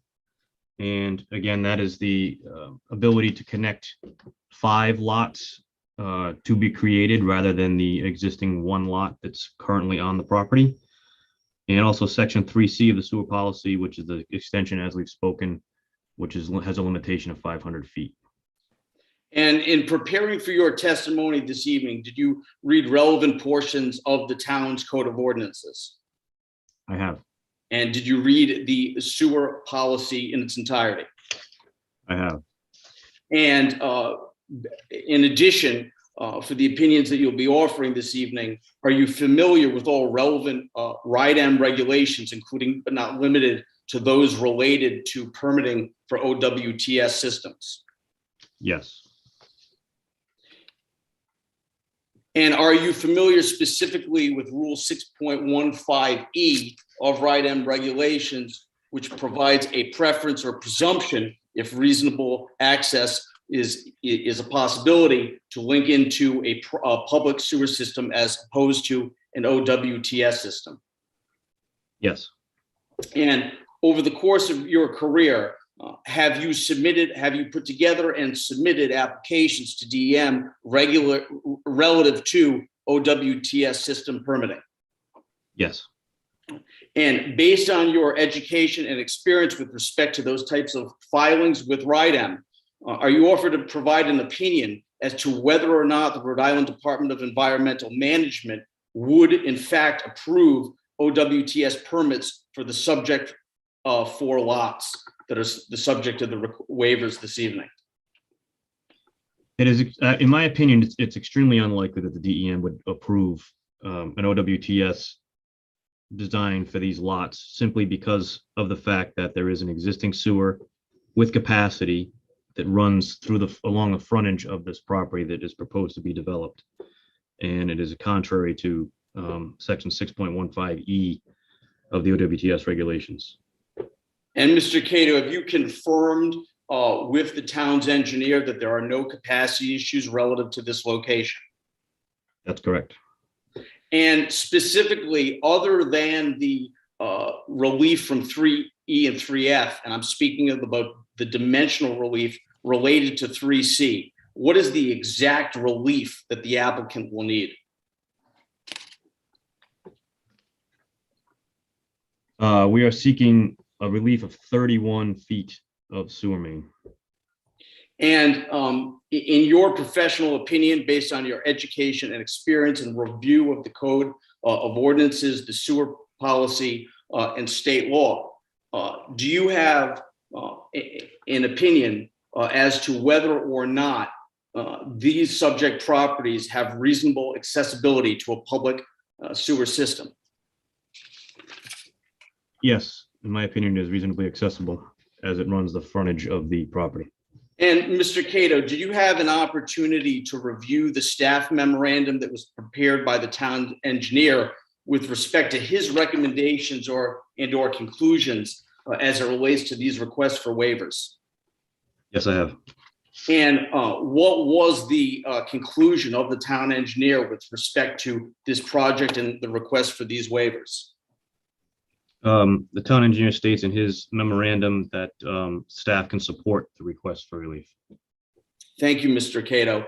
Mr. Chairman, I have no further questions for Mr. Cato at this time. He's certainly available to answer any questions that the town council may have. But what I would like to add is what we are dealing with here is a public interest standard before the committee, as well as this evening. We're not trying to demonstrate a hardship. The public interest is directly tied to the environment.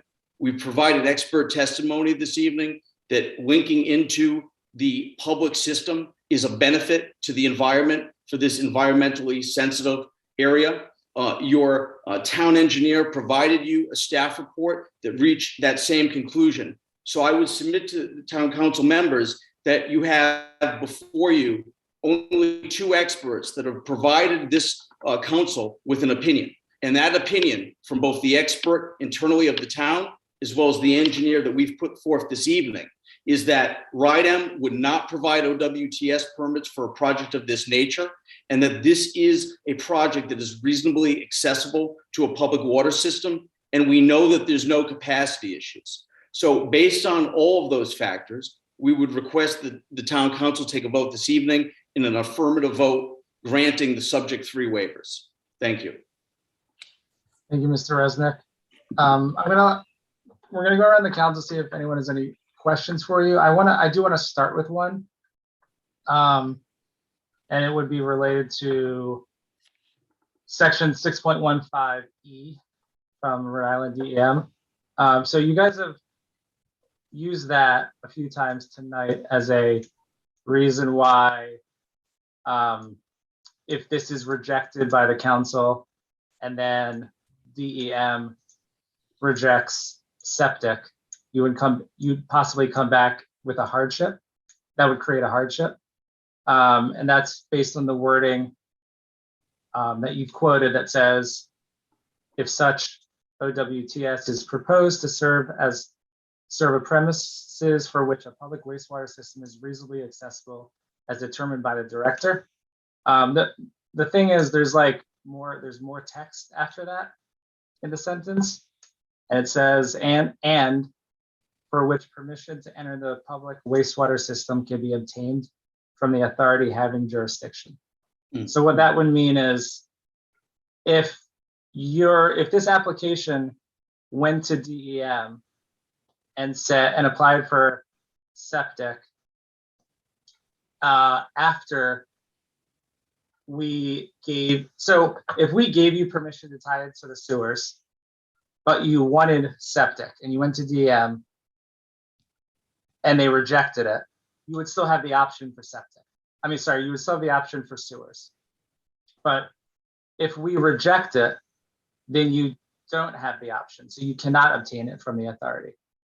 So the last sentence of that completely changes the meaning of 6.15. So you wouldn't have a hardship because you wouldn't have the ability, you wouldn't voluntarily be going for septic when you have the ability for sewers. Mr. Chairman, respectfully, I disagree with that statement. If we were to go to RIDEM and we were to be denied the ability to obtain an OWTS, and we came back before this board, this council, excuse me, and this council determined that they would deny us the ability to access the sewer system, we would file an appeal. And that appeal would be based on state law, and it would be based on the positions that I proffered in the memo. So we feel very strongly, based on the expert testimony that was presented, that Rhode is not a viable path.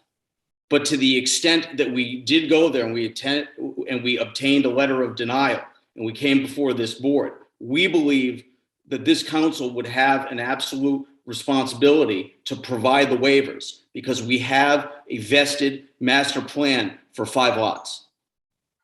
So there would certainly be a hardship. But again, I don't want to go to the hardship this evening because I made it very clear in the memorandum, as well as my argument and the testimony that was presented to the committee, and I'm reiterating it this evening. This is about public interest. This is about the fact that there's unequivocal testimony and state law that provides that if you can reasonably link into a public sewer system, that is the preferred methodology over an OWTS system because of environmental concerns. So that's why we're here. But the state law says if you can hook in and you've been given permission by the local authority, that's the state law. If you take out the If I second may, part- Yep. if I may, Mr. President, this is Ben Cato again. So that section 6.15E3 that you're referring to, which does state that permission to connect to public wastewater systems can be obtained from the authority having jurisdiction over it. I'm not stating a fact, I'm saying my opinion.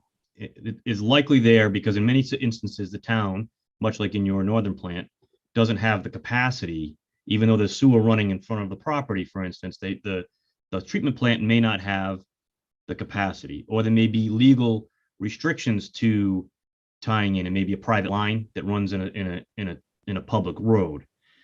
In this particular case, I would envision if this council denies the ability to connect to the town system, we would then apply to DEM for OWTS systems for the lots that need it.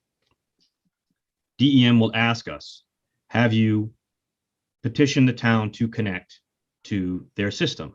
Which our response would be, yes, we have, and the town has denied the request.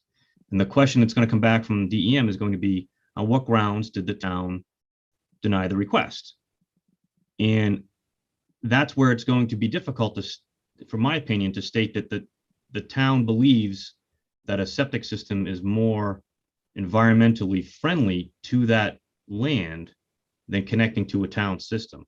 Now, Mr. DeLuca came on earlier on a different application and was talking about how the technologies in OWTS designs have advanced over the years, and they have greatly advanced over the years, but still in the eyes of DEM, and your town engineer can confirm this, the preference is absolutely municipal treatment, meaning a wastewater treatment facility for wastewater. It's preferred above and beyond the best OWTS systems that you can design.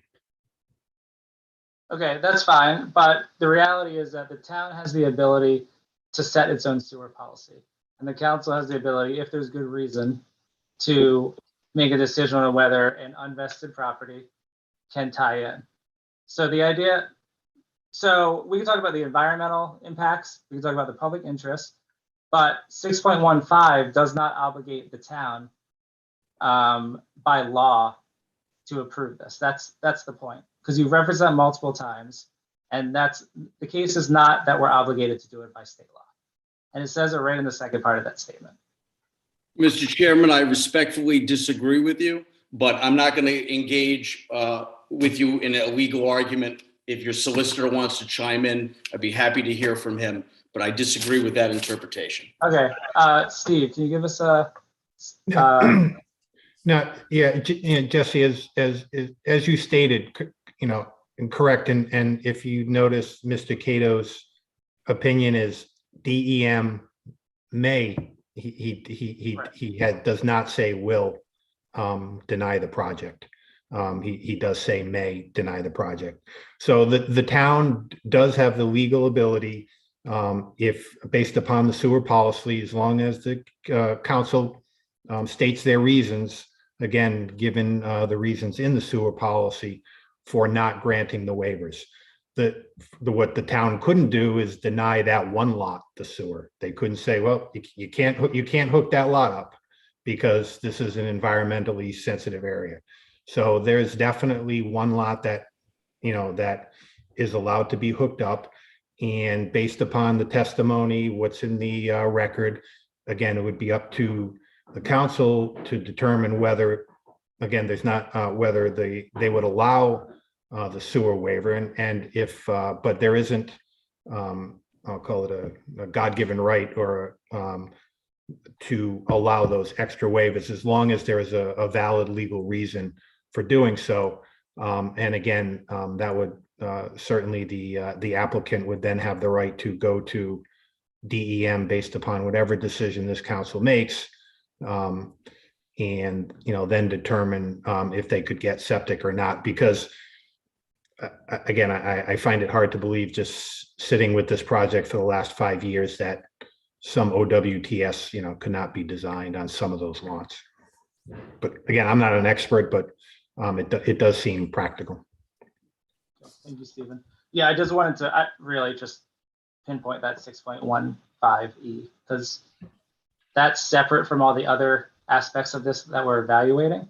And there is no kind of like state mandate that we have to approve it. Agreed. All right, thank you. All right, so do any council members have any questions or comments for Mr. Resnick or Mr. Cato? I have one question, and I think it's for Mr. Cato, who's indicated that he's fairly certain that the DEM would deny the alternative to the sewers. Why is that? You mean why I'm not 100% positive? No, but no. Why are you closer to 100% positive than not? Like I mean, does it not make sense to go and find out? Well, from an engineering perspective, we'd have to make the applications. So there's a process, but we would have to essentially come up with septic designs for all the lots and make our submissions to DEM following their processes, which is something that certainly can be done from a design perspective. It's the time and cost to do that when it's very likely the DEM is going to ask to connect to the town. Frankly, that's from my perspective, that's where we sit. And we won't know absolutes until we make our submission, just like we wouldn't know we would have a council approval until we sit before you. So I assume you're familiar with this whole process, the OWTS process. So I am curious, as an engineer, again, given the improvements to the whole system process, do you think that a septic system, a modern septic system, is something that would be environmentally safe? It would be environmentally safe, yes. Thank you. Okay, thank you. All right, Eva, Patrick, Susan. I mean, everybody did such a great job tonight, explaining the case. And listen, I grew up in Briggs Farm. We grew up in a septic. I live in an area in the town where there are sewers.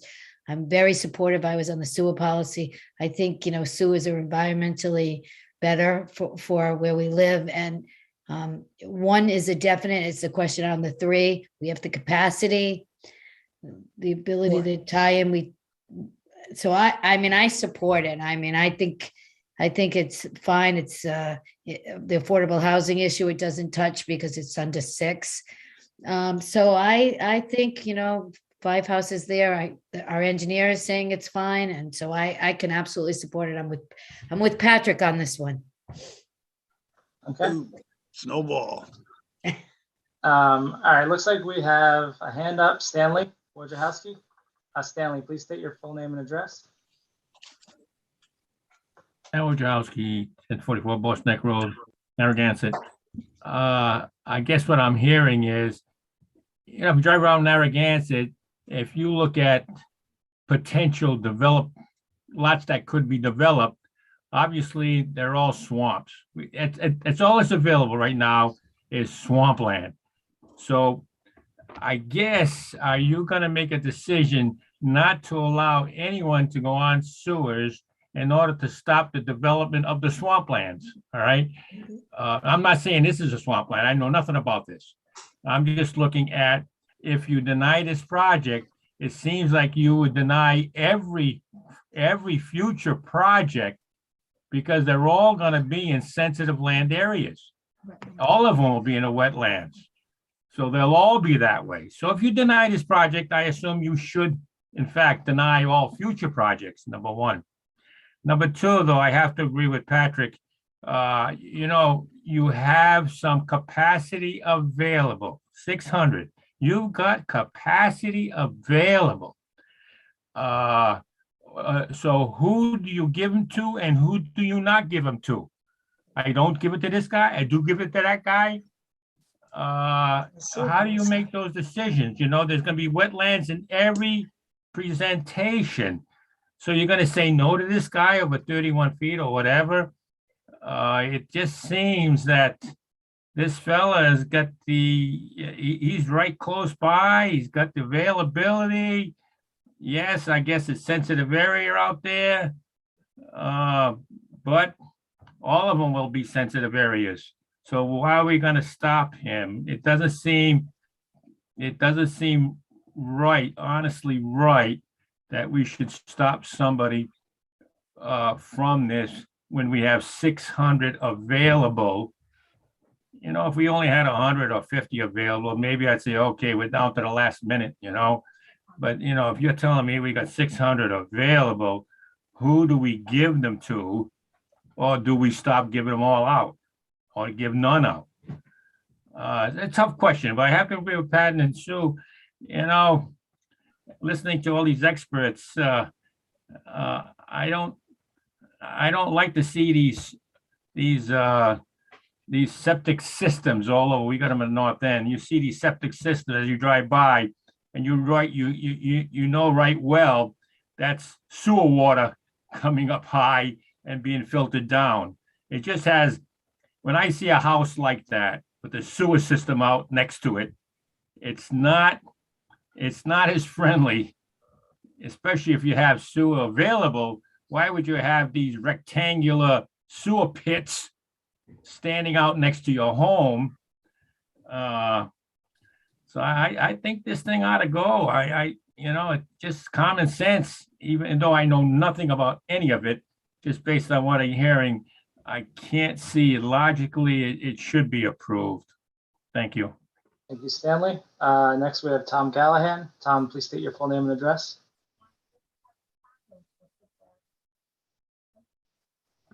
One second, Jesse. He's on an old version of Zoom. I need to move him over as a panelist. Okay.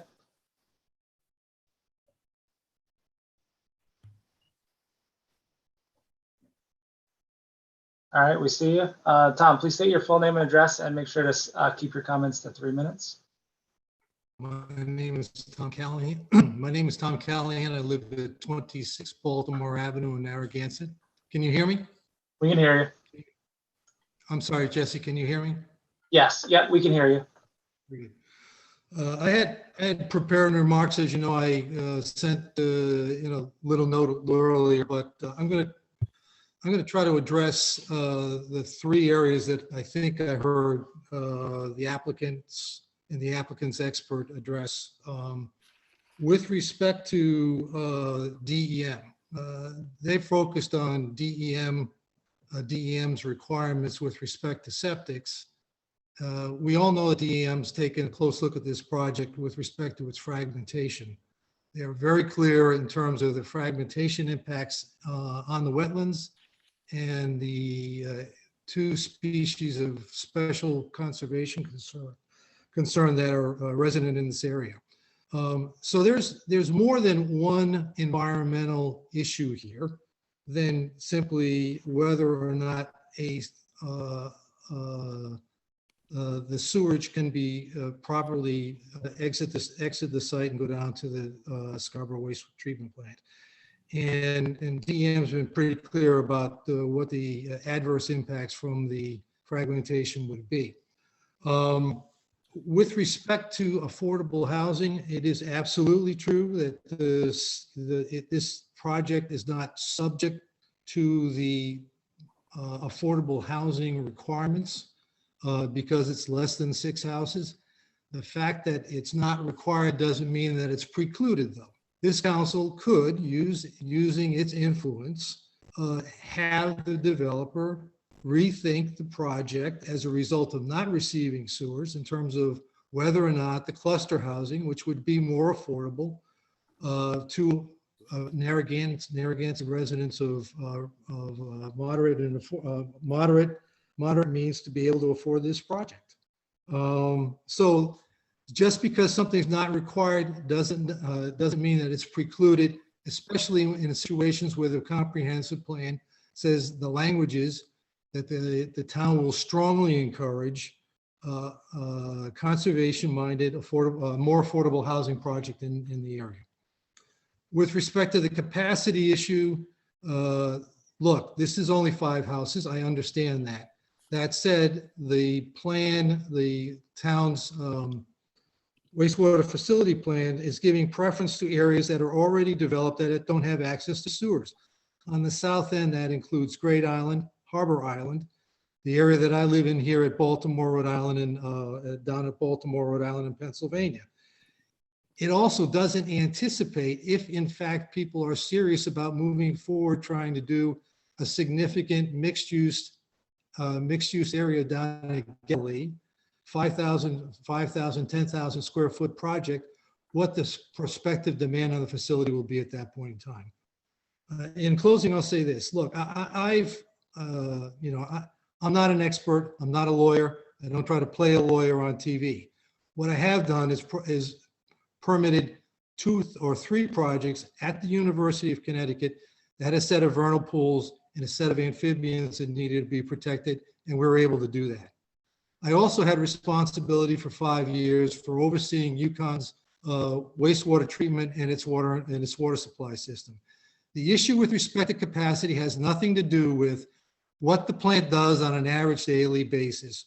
What you have to understand is what its peaking capacity is. And those of us who use Scarborough Beach scratch our heads every year when the bacterial count goes up at the beach ends up closed because the plant is reaching a different peaking capacity. The temperature of the seawater is warmed and we're not able to use the beach. So I'd ask people to be a little bit more thoughtful about the issue of capacity as they make their points as they go through. With that, Jessica. Callahan, I have to ask you to wrap it up. I'm done. Good? I'm done. Okay, thank you. All right, we're gonna go back to Mr. Resnick, the attorney for the applicant.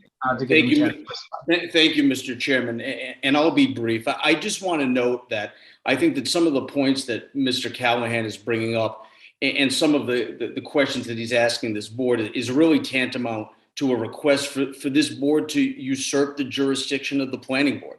The planning board is determined that this project is in conformance with the comprehensive plan. As such, they approved a master plan. We will be going back for a preliminary application. And as members of this council may know, master plan is conceptual. Preliminary is when you get the engineering. And so all the environmental concerns that Mr. Callahan is raising are valid concerns, but they're concerns that will be addressed by my team and Mr. Cato when we're before the planning board at our preliminary application. And it's as simple as this. If we cannot prove the engineering as it relates to stormwater and the like and environmental protections, then this project will never get built. Master plan is conceptual. It allows a developer to go forward and determine whether or not the project is in conformance with the comprehensive plan and is a viable project. And the reason why we see it bifurcated like this is because it provides a developer an opportunity to understand whether a project is viable before him and his team dive into extreme and substantial costs relative to the engineering that I'm discussing. So Mr. Callahan and any members of the public that have a concern about the environmental impact of this project, they're going to have a chance to ask questions of our expert, and the planning board is going to have the ability to do that, and we're going to have answers. But at this time, it's not appropriate because it isn't before the planning board yet. We haven't done that engineering yet. We haven't gotten into that level of minutia. And it's our right to delay getting into that information until preliminary. So with many of the issues, if not all, that were raised by Mr. Callahan, we'll be ready in a public forum to address them and prove that this project can be built in an environmentally safe manner that's in accordance with state law and your local ordinances. But that's not here today, respectfully. Those are issues for the planning board. Thank you. All right, thank you. Okay, actually, before we go to our last round of comments, it looks like we have one more person who popped up. Steve. Steve, please state your full name and address. Hello, council members. Steve Ferrandi, 44 Sylvan Road. Can you hear me? We can. Okay. Thank you, council members. I've been also following this project too, and it just seemed like it's a very extremely environmental area that's part of a bigger wetland in the town. I mean, I can remember my nephews lived up on Scott behind there. It's just totally wet. It's wet all through there. But there's another thing involved. I mean, it should be noted that, the sewer line is really a connection to a lot more than just, a lot of times with a septic, if it's wet, you can still get a septic, but you can't allow so many bedrooms. Sewer, if you're on a sewer line, I don't think there's any rule of how many bedrooms you can put. This particular applicant, the ownership has 5 houses in this town with an average of 34 bedrooms. That's like 6.8 bedrooms per house. And this is the same applicant that had a lawsuit against the town. And that's why our bulk zoning got held up, because they were in between their project that's in Eastwood Look, that's going to have an 8-bedroom and a 7-bedroom.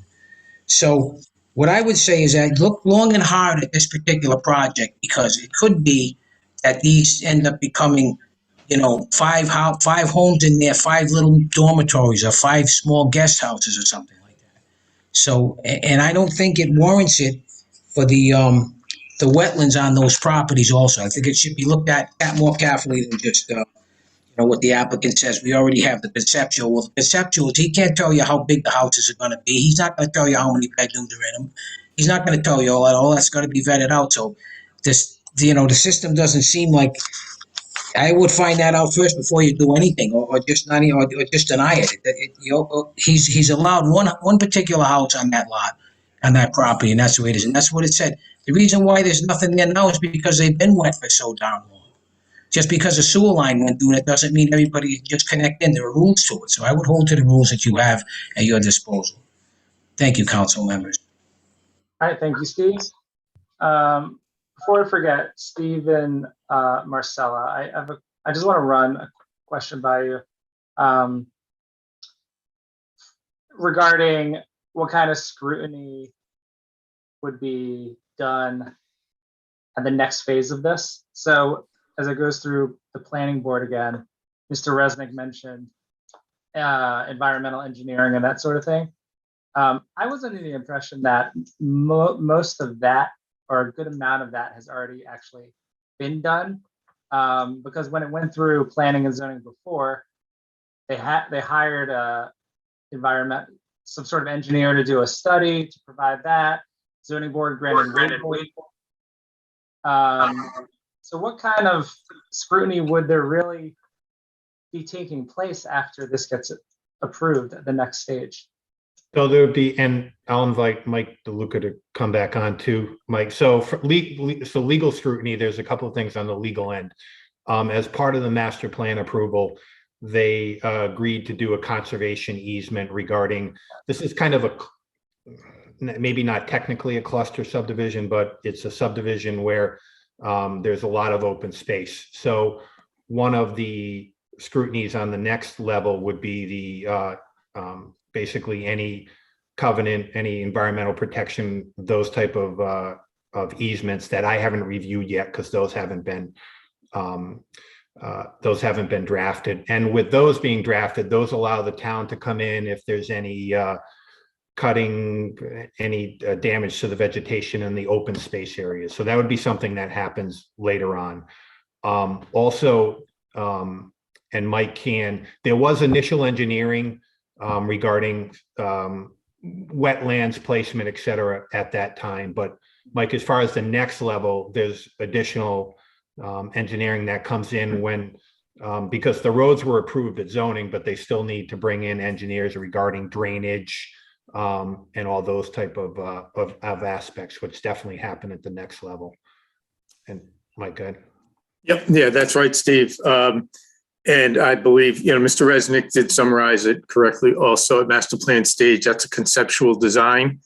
It does vest the number of dwelling units, but that master plan approval was conditioned. I believe there were over 10 conditions on that master plan approval, which included conservation easement, Mr. Marcello just referenced, and also included the requirement that some form of sewerage has to be approved before they can bring back the preliminary application. So either your approval here or OWTS approval from the state of Rhode Island. Those are their only two options.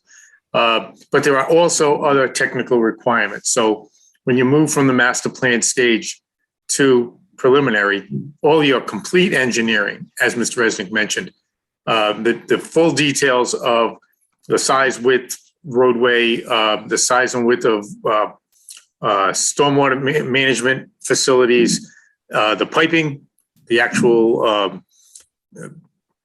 technical design of the piping, of the sewerage, of the water going in and the sewage coming out. If you have both of those underground, all have to be shown on the plans in full detail. That's a very extensive amount of improvement in the design. It's quite expensive. That's why they don't do it in master plan. And that's the way the state law is written. It's for that very purpose. To respond to your thoughts, Mr. Pugh, in regard to the wetland analysis, that was done at master plan stage because there was, we at the staff level, as well as members of the public, including Mr. Callahan, we raised concerns about the wetlands on site when they were provided to us. We saw the mapping of the wetlands and it's quite extensive. There were some areas that would be crossed with a driveway, and some areas whereby some development would be the roadway, as well as maybe one of the houses would be somewhat close to a wetland. So all of that had to get done at the master plan stage for the planning board to have a very good understanding of whether the development was viable and capable of being vested at 5 units. So they went through that. The applicant came back, it was at least 2 or 3 times, with more detail, particularly as it related to the wetland impacts. So that part is done, essentially done. But the engineering and all of the state permitting is still yet to be completed. Right. Okay, thank you. Okay, any other comments or questions from any council members before we vote? Yeah, I had a question for John. John, the runoff from Eastwood Look when we get heavy rain, that's what shuts down Scarborough Beach, correct? Yes. Not the sewer plant. It's the beach closures are associated with stormwater runoff and not with the treatment plant. I just want to get that. I just want to get that on the record. Thank you. All right. Job, Patrick. Just trying to look out for you folks over there. All right. Mike, didn't they the footprint where the house is? It's pretty restrictive, correct? Yeah. They can't drive motor ATVs or anything in the Right. common areas. Right. They had to show us limit of disturbance, and that's a technical term that we use in the planning field, as well as the environmentalists at DEM use for the wetland areas. So they had to provide us with a mapped limit of disturbance that goes around each one of the house lots. Right. So some of these lots are fairly extensive in size, 3-4 acres, but their limit of disturbance area is less than an acre. So they had to show us that. They also had to, they did show us schematic conceptual buildings on the lots, but those are not required at the subdivision stage. They are only conceptual. The houses could be bigger, smaller, shaped differently, whatever. But the areas to be improved, as you say, Mr. Murray, were shown and they are mapped, and the limit of disturbance will be a regulated limit for the installation of yards, lawns, shrubbery, you name it. Right. Now, with that restriction also, like, because we have the bulk zoning, they can't go in there and build a 8-bedroom, correct? These lots are going to be in excess of 20,000 square feet. So the bulk zoning requirements, particularly of the floor area ratio, will not apply. But what about the footprint that they're restricted to? The hardscape softscape ratio will apply, so that's key. But it applies against only the upland area of the lot, not the entire area. Okay, what's the zoning over there? Is that R20, R80, R80. R80? Okay, so theoretically, they got 700 feet of road frontage. Right. They could apply for 3 lots and tie into the sewer, right? Because you got 3 lots that are on the sewer line, correct? I would leave that to John. Again, I believe all they have the right to do right now is a single hookup because it's a single undivided lot. Right. As soon as they divide it into 2, never mind 3, 4, or 5. Right. As soon as they divide it into 2, they do have to request access to the sewer system through this process. Okay. All right, thank you. You're on mute. Sorry, Jesse. I'm muted. Sorry about that. We'll go back one last time to Mr. Resnick, who wants to make a final comment. Go ahead. Thank you very much, Mr. Chairman. I appreciate everyone's time this evening. And one thing I just wanted to note that I don't think I noted in the opening was we reviewed Mr. Gerhard's staff memorandum, and there were he made a positive recommendation, but it was subject to certain conditions. And I just wanted to make the town council aware that we have absolutely no objections to any of the conditions that were contained in your engineer's recommendation. Thank you. All right, thank you. All right, so that's going to be it for public comment. Do we have any last thoughts from the council before we vote? No? Okay. So let's go ahead and take the vote. If you have anything to say before you vote, that's fine as well. We'll start with Susan. Or sorry, all in favor, starting with Susan. Susan Cicilline Banana, why? Eva? Linsky, no. Deb? Kopech, no. Patrick? Aye. All right. And before I vote, I just want to say a couple things. I want to make sure I have my intentions clear. I know it's one of the things that we need to do is make sure we give our reasons for our vote in this sort of circumstance. So I don't believe that I don't think granting sewers in this case is in the public interest. It's a very small amount of people that it's going to benefit. When you look at this compared to something like the Atlantic East project, which was another high profile project that was looking for a sewer waiver a couple years ago, they had committed to a significant amount of affordable housing units. And that is basically a compromise. They're going to do that. They're going to be able to build the luxury housing that they want in addition to that, and they'll have the sewers. That didn't pass, but I could see how that could be granted because they were providing that affordable housing to the town, which is in line with the comprehensive plan and all the other goals that we have. To me, that's the public interest. This isn't. I also think we should be focusing on the priority areas in the South End, as Mr. Callahan mentioned. When you have Harbor Island and Great Island, they might not be using the capacity now, and the capacity is not that high now, but at some point they will. And I think we should be focusing on those areas before this sort of development. And then 2 last things. Just to be clear, I mean, this is a waiver for an extension. we've kind of like acted like that isn't really what's happening, but they need the waiver because they're not in line with the policy. Like they don't adhere to the policy. It's 500 feet and they need a waiver to get an extension.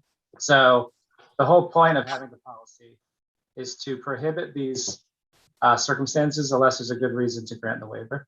And then when it comes to the comprehensive plan, there's just wording in our comprehensive plan that is completely out of line with this sort of waiver. So you have things that say the town will be cautious in extending sewer service into sensitive environmental areas. And the town strongly encourages cluster housing, which was, we could say this is kind of cluster housing, but if you look back at the planning board meetings, there was a definition of cluster housing that was much more condensed than what we see here. And those are the kind of things that this development did not have any interest in pursuing. So for me, it's not, the waiver doesn't make sense for me. So I'm going to vote no. So sorry for taking so long with that, but I'm a no.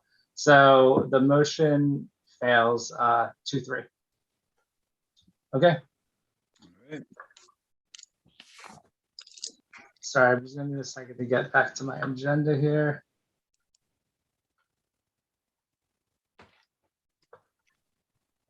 Okay, we have number 8 under engineering, which is a motion to award the bid for miscellaneous repair and construction, water, wastewater, and public works to 2 bidders, George Sherman Sand and Gravel Company Incorporated and Boyle and Fogarty Construction Company Incorporated at their quoted unit rates or prices, the percentage markups for outside contracted services and materials, excluding bid items 2F and 2G for a 1-year period, and approves a revised dollar threshold of $6,000 for this contract that requires further town council approval. Is there a motion?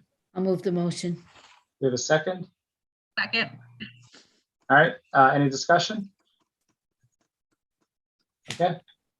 Nobody from the public. All in favor, starting with Susan. Susan Cicilline, Bonanno, aye. Eva? Aye. Deb? Deb Kobeck, aye. Patrick? Patrick Murray, aye. Rusty Pugh, aye. Motion approved 5-0. Number 9 under town council is a motion to discuss the proposals for Fontaine Land Surveying LLC to survey the following town right-of-ways: ocean access points and associated roads as needed: Pilgrim Avenue, Connet Street, Hazard Ave, Newton Ave, Bass Rock Road. Approve one of the proposals and authorize the town manager to sign the agreement. Do we have a motion? I'll move the motion. Is there a second? Okay, seconded by Eva. This comes from councilors Murray and Drzezinski, I believe. Do either of you want to speak on this? Go ahead, Eva. Ladies first. Yeah, so this is just, obviously, we had already approved getting the quote, so this is just coming back, it's coming back with the quote. So this is just to discuss one of the surveys and just move forward with that. Okay. Anything to Yeah, add, this Russell? it's been going on for over a year. Let's get it done. You know, it was also approved by our new coastal committee. I think it's time to step up and do the right thing here. Okay. All right. Any questions or comments, Deb or Susan? I'll just stay consistent. I've consistently voted against this, so I'll stick to that vote tonight as well. Okay. There were two agreements listed. One that was, sorry, I haven't looked at this for a day or so, where there are 2 different, payments. I just want to clarify what that all is about. Yeah, one was for the roads, and the other estimate was for the access points. Oh, so there are 2 completely different estimates, right? Or does one include both of them? John, it looks like you have something to say. Go ahead, John. Yeah, that's, it's the way we were asked to get a proposal in the original motion was part of the right of way and a full right of way. survey. The full right-of-way survey is each of those streets all the way down from All the way Ocean down to- Road okay. down to the access point. The other ones are either from for Hazard, Newton and Bass Rock from about 250 feet west of the end of the edge of pavement out to the shoreline. And then Pilgrim and Conan is from Caleb Ave out to the shoreline. Right. So Okay, that's the difference. One goes so all the way the- out to Ocean Road and the other is just the access ends. So we have to pick one of them, right? If we're gonna approve it, yeah, we would. If we're choose gonna, one. yeah. So I just wanted to make sure I understood that. Okay. Okay. Why don't we go to the public? Anyone from the public interested in speaking? All right, Catherine Celebretta. Catherine state your full name Celebretta. and address. Catherine Celebretta, 48 Earls Court.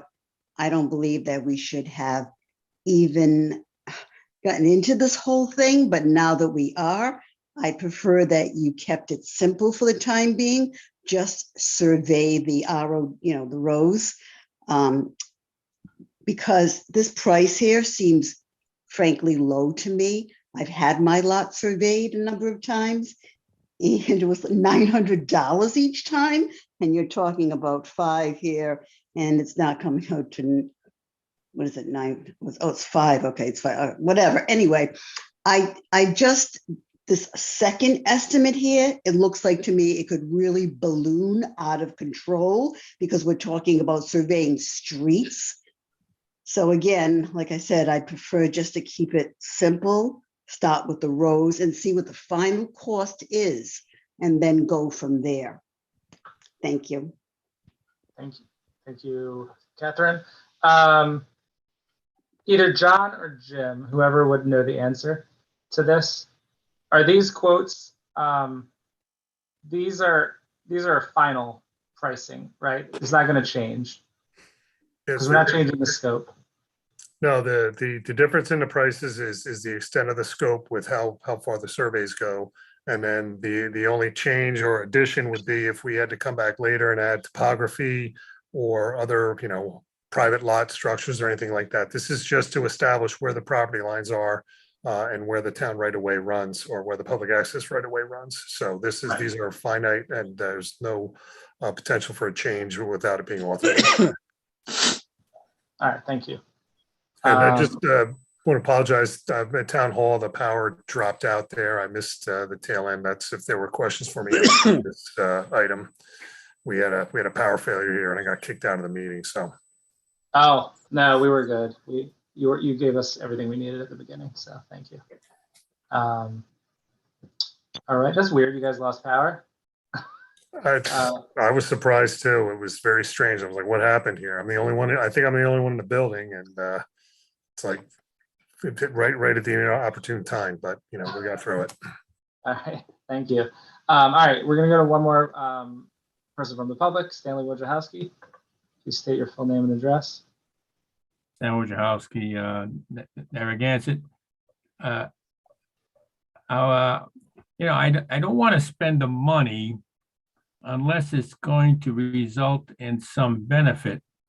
So I'm guessing that we have a lot of driveways and a lot of private property that is infringed out on a road.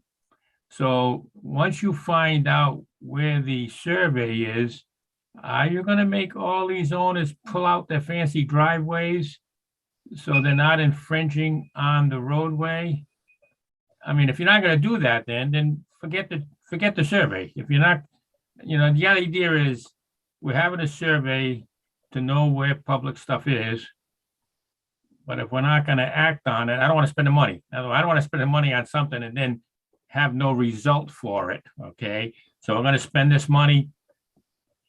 I'm wondering, are we going to open up the public road and infringe on these property owners who have a fancy driveway that looks really nice out there? I drove down one of them, but I said, this looks beautiful, but I'll bet he infringes on the road.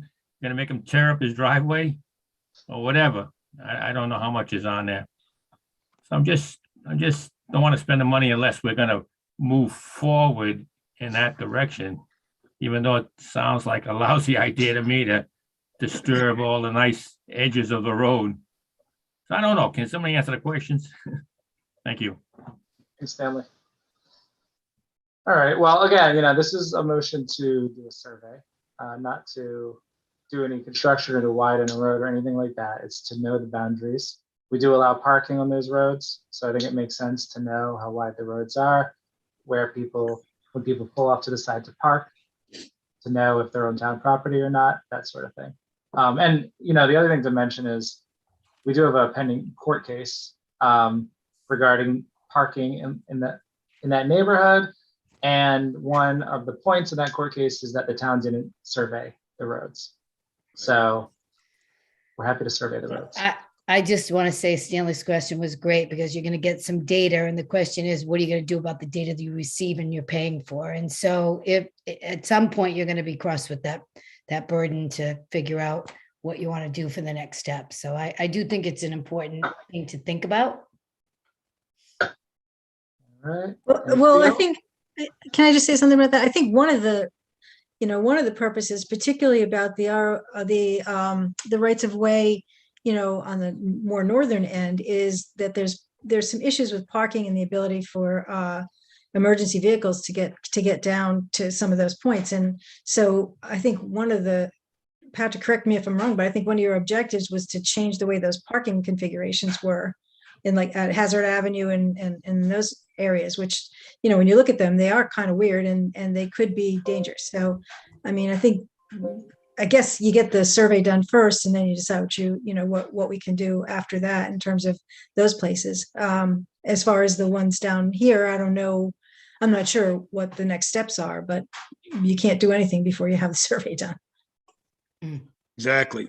We don't have enough information to Right. decide what to do.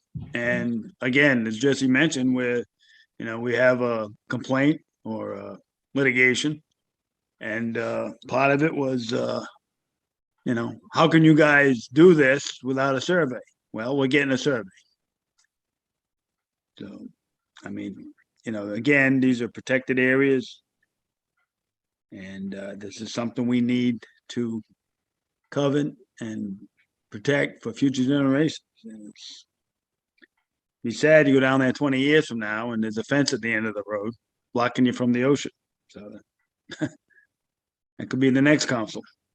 So that would be a crime.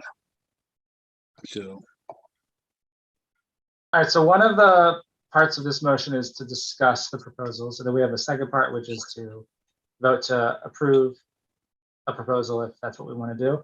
Do we have a preference? Do council members have a preference versus with the one, which is 7,400, which would be basically just surveying the access points versus the 10,000 to survey the full roads? Preference? I think we should do the full survey. Because again, parking has been an issue in a few of these locations, and we can reconfigure the parking based on a survey, because now we know where the town property ends. So, it's called management. And that's what we were elected for. To manage. Yeah, I think I agree. I agree too, because I think the other thing is when we talk about the lawsuit, we need to make sure that, they asked us for, they talked about a survey. Well, the survey would be the streets. It wouldn't just be the Access point. The access points. Yeah. So that makes sense. Yeah, I agree as well. Okay. All right, so why don't we go ahead? Does someone want to make a motion then specifying which proposal we're looking to approve? I'll move the motion to get the full survey, right of ways and all access points to be surveyed by this qualified surveyor. Second that. All right. Any discussion? Okay, all in favor, starting with Susan. Susan Cicilline Bonanno, nay. Eva? Eva Juszynski, aye. Deb? Deb Kopek, aye. Patrick? Patrick Murray, aye. Jesse Pugh, aye. Motion approved 4-1. All right, then the last one is a motion to discuss repealing and or amending the voter initiative question to amend section 1-3-1, powers to sell of the Narragansett Home Rule Charter, question 4, which was approved by the voters in the 2020 general election. Do we have a motion? I'll move the Council motion. President, Yep. on the last one, there was also the motion to authorize. Do you authorize the town manager to sign? All right, because he said to get. Why don't we just redo that motion? Patrick, could you redo Okay. that and just say to authorize? Yep. I'd like to move the motion to have the right of ways and point of access surveyed, get the full survey of each road of question, and have the town manager And authorize the town manager. authorize the town manager to sign the contract for the survey. Is that good, Janet? Thank you. Okay. Is there a second? Yeah. All right. Susie, you have a chance to change your mind here. Are we voting again? So you want to vote? All I in want to be favor? consistent, so I stay the same. All right, all in favor, starting with Susan. Susan Cicilline Bonato, nay. Eva, Eva Jasinski, aye. Deb, Deb Kopek, aye. Patrick, Patrick Murray, aye. Jesse Pugh, aye. Motion approved 4-1. Thank you, Janet, for that. All right. Number 10, I'll reread the motion. Motion to discuss repealing and or amending the voter initiative question to amend section 1-3-1, powers to sell of the Narragansett Home Rule Charter, question 4, which was approved by the voters in the 2020 general election. Do you I'll have a move the motion? motion. For a second? Second. Okay. Patrick, this is yours. Yes. Okay, as you know, this was passed, question 4 on the 2020 election. And, the intent was to not sell the library. But unfortunately, the way it was worded, it is my understanding that we can't sell anything. We can't sell police cars. We can't sell, I think we got 7 buses stacked up. They're stacking up like cordwood over there. We can't sell, but we have to keep insurance. We have to keep them maintained. And there's a lot of other items, DPW and Parks and Rec, and we just have a lot of inventory building. So either we get a, springboard, a ballot initiative to repeal this, or question 4, or amend it, or we have to get the town staff to work on a laundry list of items to sell for the voter approval in November 2022. It's that simple. Because if we don't act now, the can is going to be kicked to the next election, which would be almost 3 years from now. And then we'll have a real big inventory. Well, I agree with you, Patrick, and I think we know that I actually voted for it, and I actually can see the difficulty we're having with it. So I would like to see it repealed, but I know at the town committee, we talked about it too. So I think that there are people out there that understand that this is problematic for local government, and it's kind of in our way. But I think we have to go through the right process to get the initiatives done and turned, the signatures, and it needs to be turned over. So that's the thing. we have So can I, James, is that the only way that we can get a voter initiative reversed or modified? Or can we do something to get something on the ballot as the town council? By the charter, the only way to reverse or change the voter initiative Is through a voter initiative. through a voter initiative. Yes. I thought that was the answer, but I was hoping I know. that it wasn't. And whatever the question is, it has to be yes.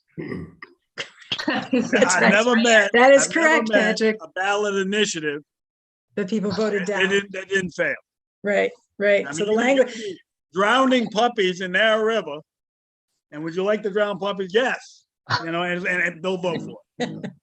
it's true. All right, well, I do see the man who has caused all of our problems. Let's talk with Win. Hand is up. So let's see, he might have a plan here. His intentions were honorable. They were. I'm not going to dog him. I will not Mr. dog him, Hames, even though I want to. Win, please state your full name and address. Win Hames, 30 Wood Avenue, Narragansett, Rhode Island. First of all, I want to say it's nice to see all of you. Nice to see you, Win. Nice to see you too, and except we can't see you. Yeah. It's, the discussion on this goes several ways.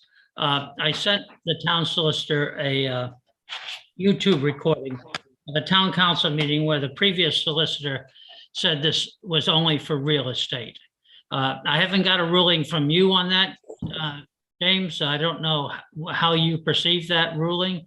I mean, do you have an opinion on what he said? You know, for me, it's very dangerous to set a precedent of a previous solicitor making a ruling and then a new solicitor changing that ruling. It leads for, to me, endless problems in the future if one solicitor can come in and change the previous solicitor's ruling. I think that's what happened. What's that? So in light of all that, I did file with Janet this afternoon. She was probably already out of the office. She might have it. A new voter initiative to change this. So it has been filed with her. The new voter initiative now will go to the voters in November, as long as we get the signatures to put it on the ballot. We have a time constraint on that. It has to be done it has to be sent to the town solicitor, then back to the town clerk, and then to the town council for the town council approval. And then we have, I think, 90 days to get the signatures, and it has to be on the town council agenda sometime before the end of July to send to the Secretary of State by the beginning of August. If I'm not mistaken on that, Janet, you can fill me in on that.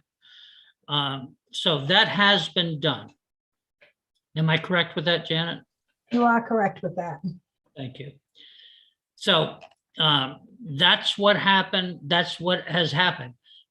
If the previous town solicitor had ruled and said when he was asked, was this for real property only? When he answered in the affirmative, if he answered in the negative, it could have been changed at that time.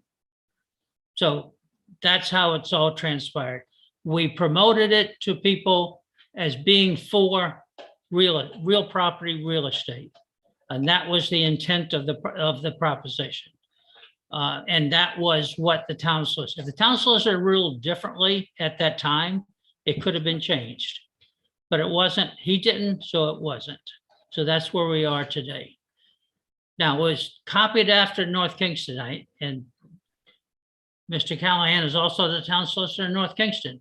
I had talked to Ralph Mollis, who is a town manager in North Kingston, and he said that they do sell police cars and other property in North Kingston at auction, even gave me the auction site where they sell them. So that's where we are. It has been filed. I think that to set a precedent for a ruling from a present town solicitor to overrule a previous town solicitor is setting a very, very dangerous precedent. I'll turn it back over to you, Mr. Chairman. When, So I have a question. Can I ask a question? So if the intent was there all along with that, it was supposed to be real property. It's for James. So James, so if it's on like the meetings, we've seen it, and that was really the intent of what that voter initiative is. Do we really have to go through all this rigmarole to get it changed? Or, if North Kingstown has the same language and they're selling, property, like not, other things, why can't we just assume that that's what we can be doing? I think we have to look at it in the black and white language it is now, because this applies not just to us, but to people going forward. We know, I think, what people thought at the time, but that's not reflected in the language. The North Kingstown statute different in that it does say property, but it has a reference to a separate section in the charter, which actually addresses specifically real property.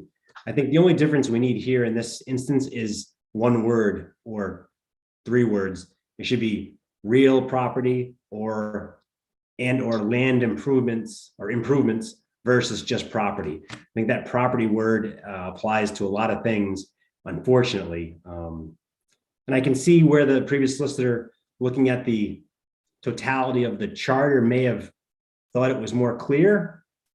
But I think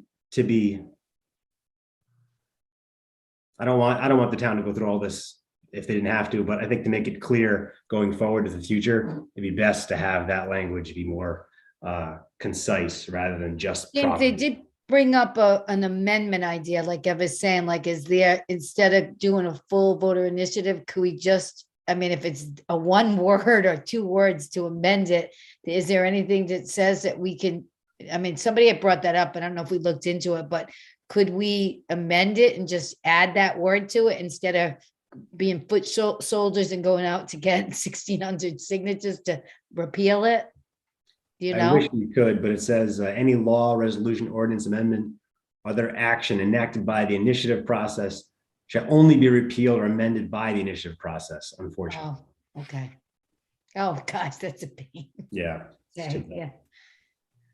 I'm going to go real quick to Catherine Celeberto. Catherine, please state your full name and address. Catherine Celeberto, 48 Earls Court. First and foremost, this initiative that Mr. Hames has submitted to the clerk, I assume the town council and the solicitor is going to review it and to make sure the language is proper. That's number one. But number two, I don't think the town council should vote to sell real property, meaning buildings and land, without voter approval. All the rest of it, you know, the voters don't have to approve to sell some broken down bus. But as far as like big ticket items, again, like buildings or land or whatever, I think the electorate should have a say in that matter. But again, you know, we're still back here to step one, where Mr. Hames has submitted something and it's going to have to be reviewed, hopefully. Thank you. Thank you, Catherine. All right, so this is a motion for discussion as an action, I could see, right, in this motion. It sounds like Win is atoning for a mistake from the past, but we're all part of that mistake. You know, the thing was, the environment that we were in was so charged that the details were just overlooked because we all just assumed it obviously meant property because it was all around the library project, you know, and that's how it happened. But so Patrick, Win has an initiative in, he submitted it today. Right. Well, I think it should be repealed. All right. Because I'd hate to go through this again with another ambiguity issue. And what we should do is the next time there's a charter review, get that charter committee to put in a provision in our charter that if you want to sell real property over a certain amount, like cost, like $1 million or whatever, that you need a supermajority of a 4-1 vote. And that, because, you know, we're elected officials, we're supposed to make these decisions. I think 3-2 is a little narrow for a decision like that. And I think it should be a supermajority. So I think that's the way to go. And that's what I said back, you know, when we were running before. So when this thing all propped up. So. But no matter what, we have to do this. We got to do something. We have to do it. come We up. have to do like what I was going to say was it has to be a voter initiative, and that can't be, you know, created by the town council. Correct. Right. So there's nothing that we can. There's nothing more that we can do with this evening, right? Yeah, but it's in the process. Seems like it's in the process. Well, Yeah. there is. We can direct Janet here to come up with a laundry list of items to be sold back, you know, for Well, that's approval. true. Because I'm sure you got to put a back on the ballot. You got to have a list of items on the. I'm assuming, you know. So I think that's well, not necessarily. Well, that's an interesting question because if this passes, then we don't have to do that. But if it doesn't, then there's that. Then we're So- stuck for another Right. election cycle. So now you got 3 years of inventory stacking up. Right, so it's a problem. So we just Think gotta make parking- sure. You think parking is bad now in the pier? Wait When till we those have all buses these start going, right, yeah. buses strewn all over the place and. I had another point, but I've lost it. Oh, All right, so we all agree that this needs to change. We should have an update by the next meeting and see what Mr. Hames's initiative, the way it's worded. We can review that. The council is obligated to approve any initiative that is, that adheres to whatever guidelines are in the charter. Right. so it's important that this language is really exactly what we want it to be, exactly what the voters want it to be. So we have to be really careful and, And if I necessary, think make a about suggestion. putting a minimum, like, real property over a certain Yeah. amount. Because I mean, if we have a shed that's, $50,000 and we want to sell it to an adjoining neighbor or whatever. Yeah, I think and- Win is commenting in the chat and he said Yeah, that I'm he gonna did do let that. Wayne so- speak one more time since he has the initiative, real quick, and then we'll. Okay, the new initiative I have put in is for a $500,000 minimum on real property by an assessed value.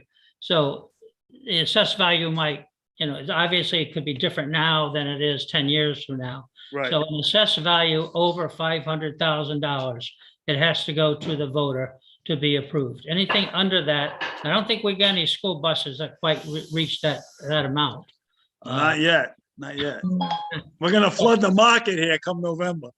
So that's what's in the new initiative, a $500,000 limit on real property. And so Which would not include school buses. this does not include That's right. school buses. You have a school bus worth $1 million and sell it. That doesn't come into it. No, it's still not real property. Right. I wonder For if the it should be record- tied to, I wonder if it should be tied to something that's more tied to cost of living increases or inflation, because Well, in that- 30 that- years, $500,000 is probably gonna be Right. not a lot. 20,000. It's gonna be I'll make it a- council's. Go ahead.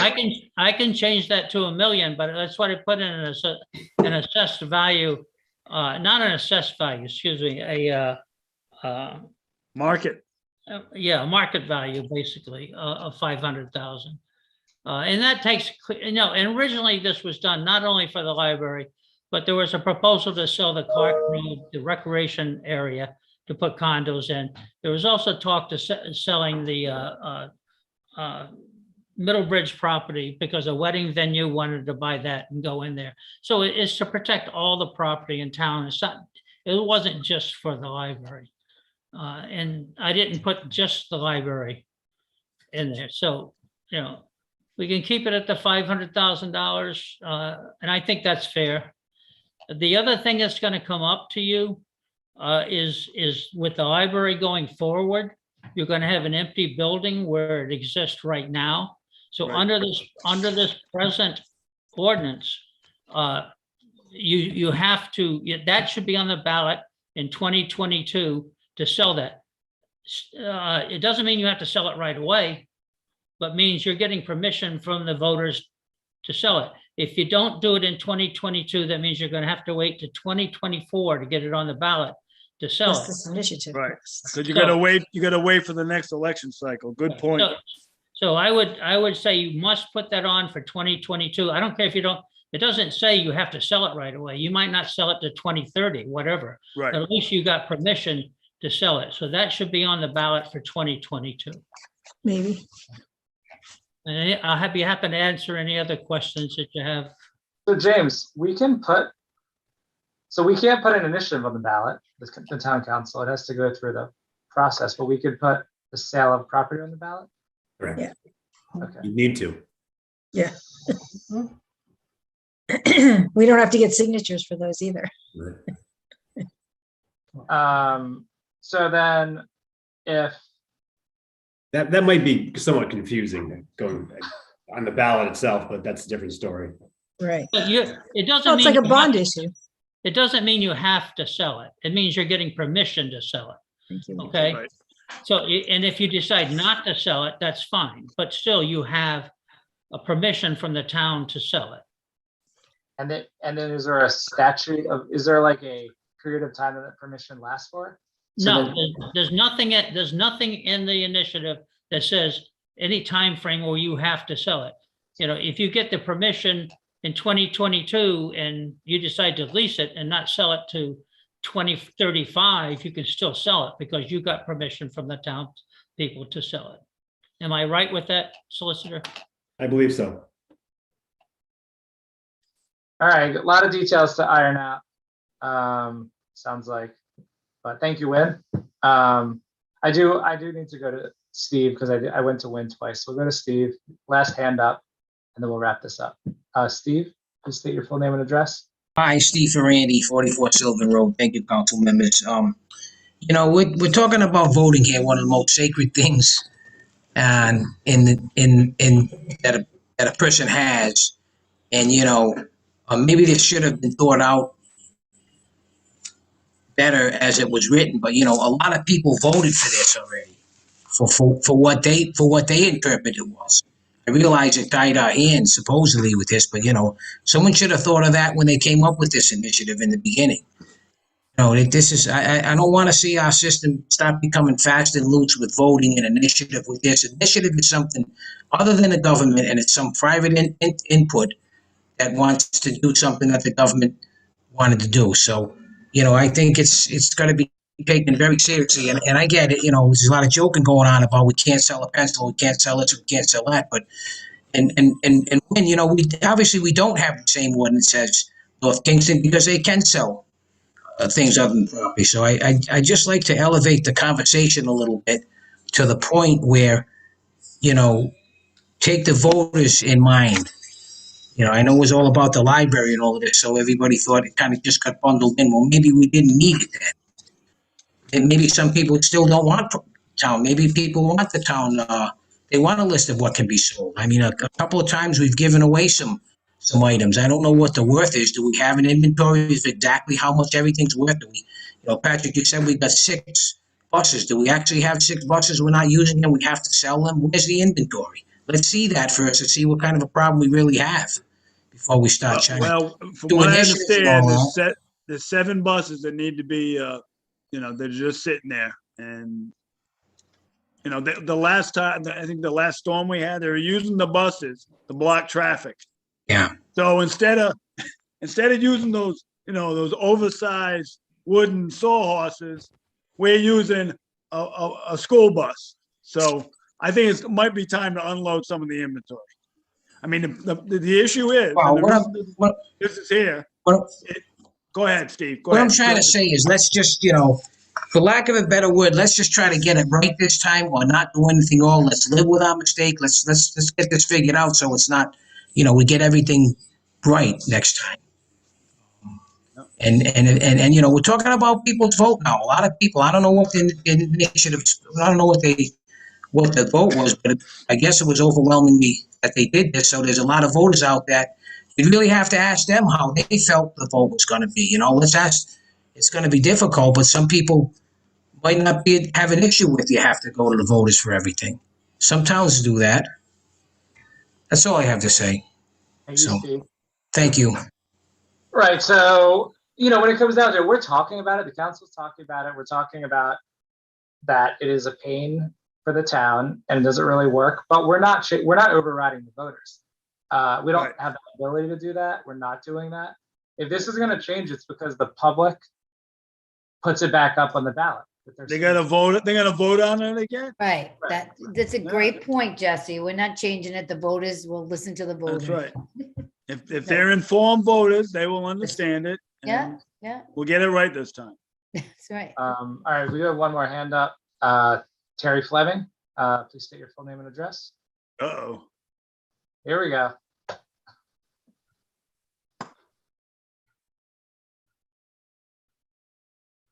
You there, Terry? He's on mute. I'm gonna ask him to unmute.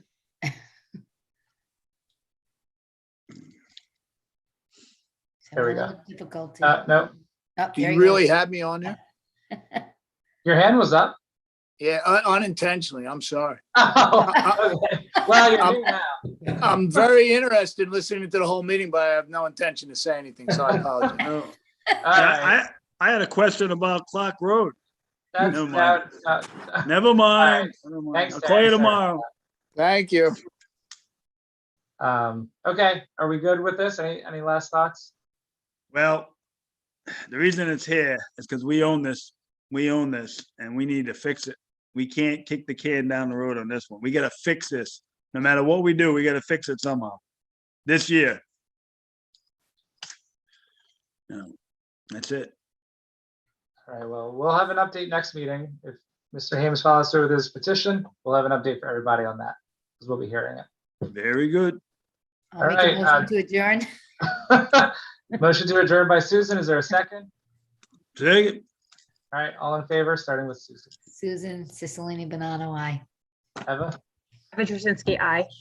Deb? Kopek, aye. Patrick? Patrick Murray, aye. Jesse Pugh, aye. Motion approved 5-0. Thank you all. Have a good Thank night. you.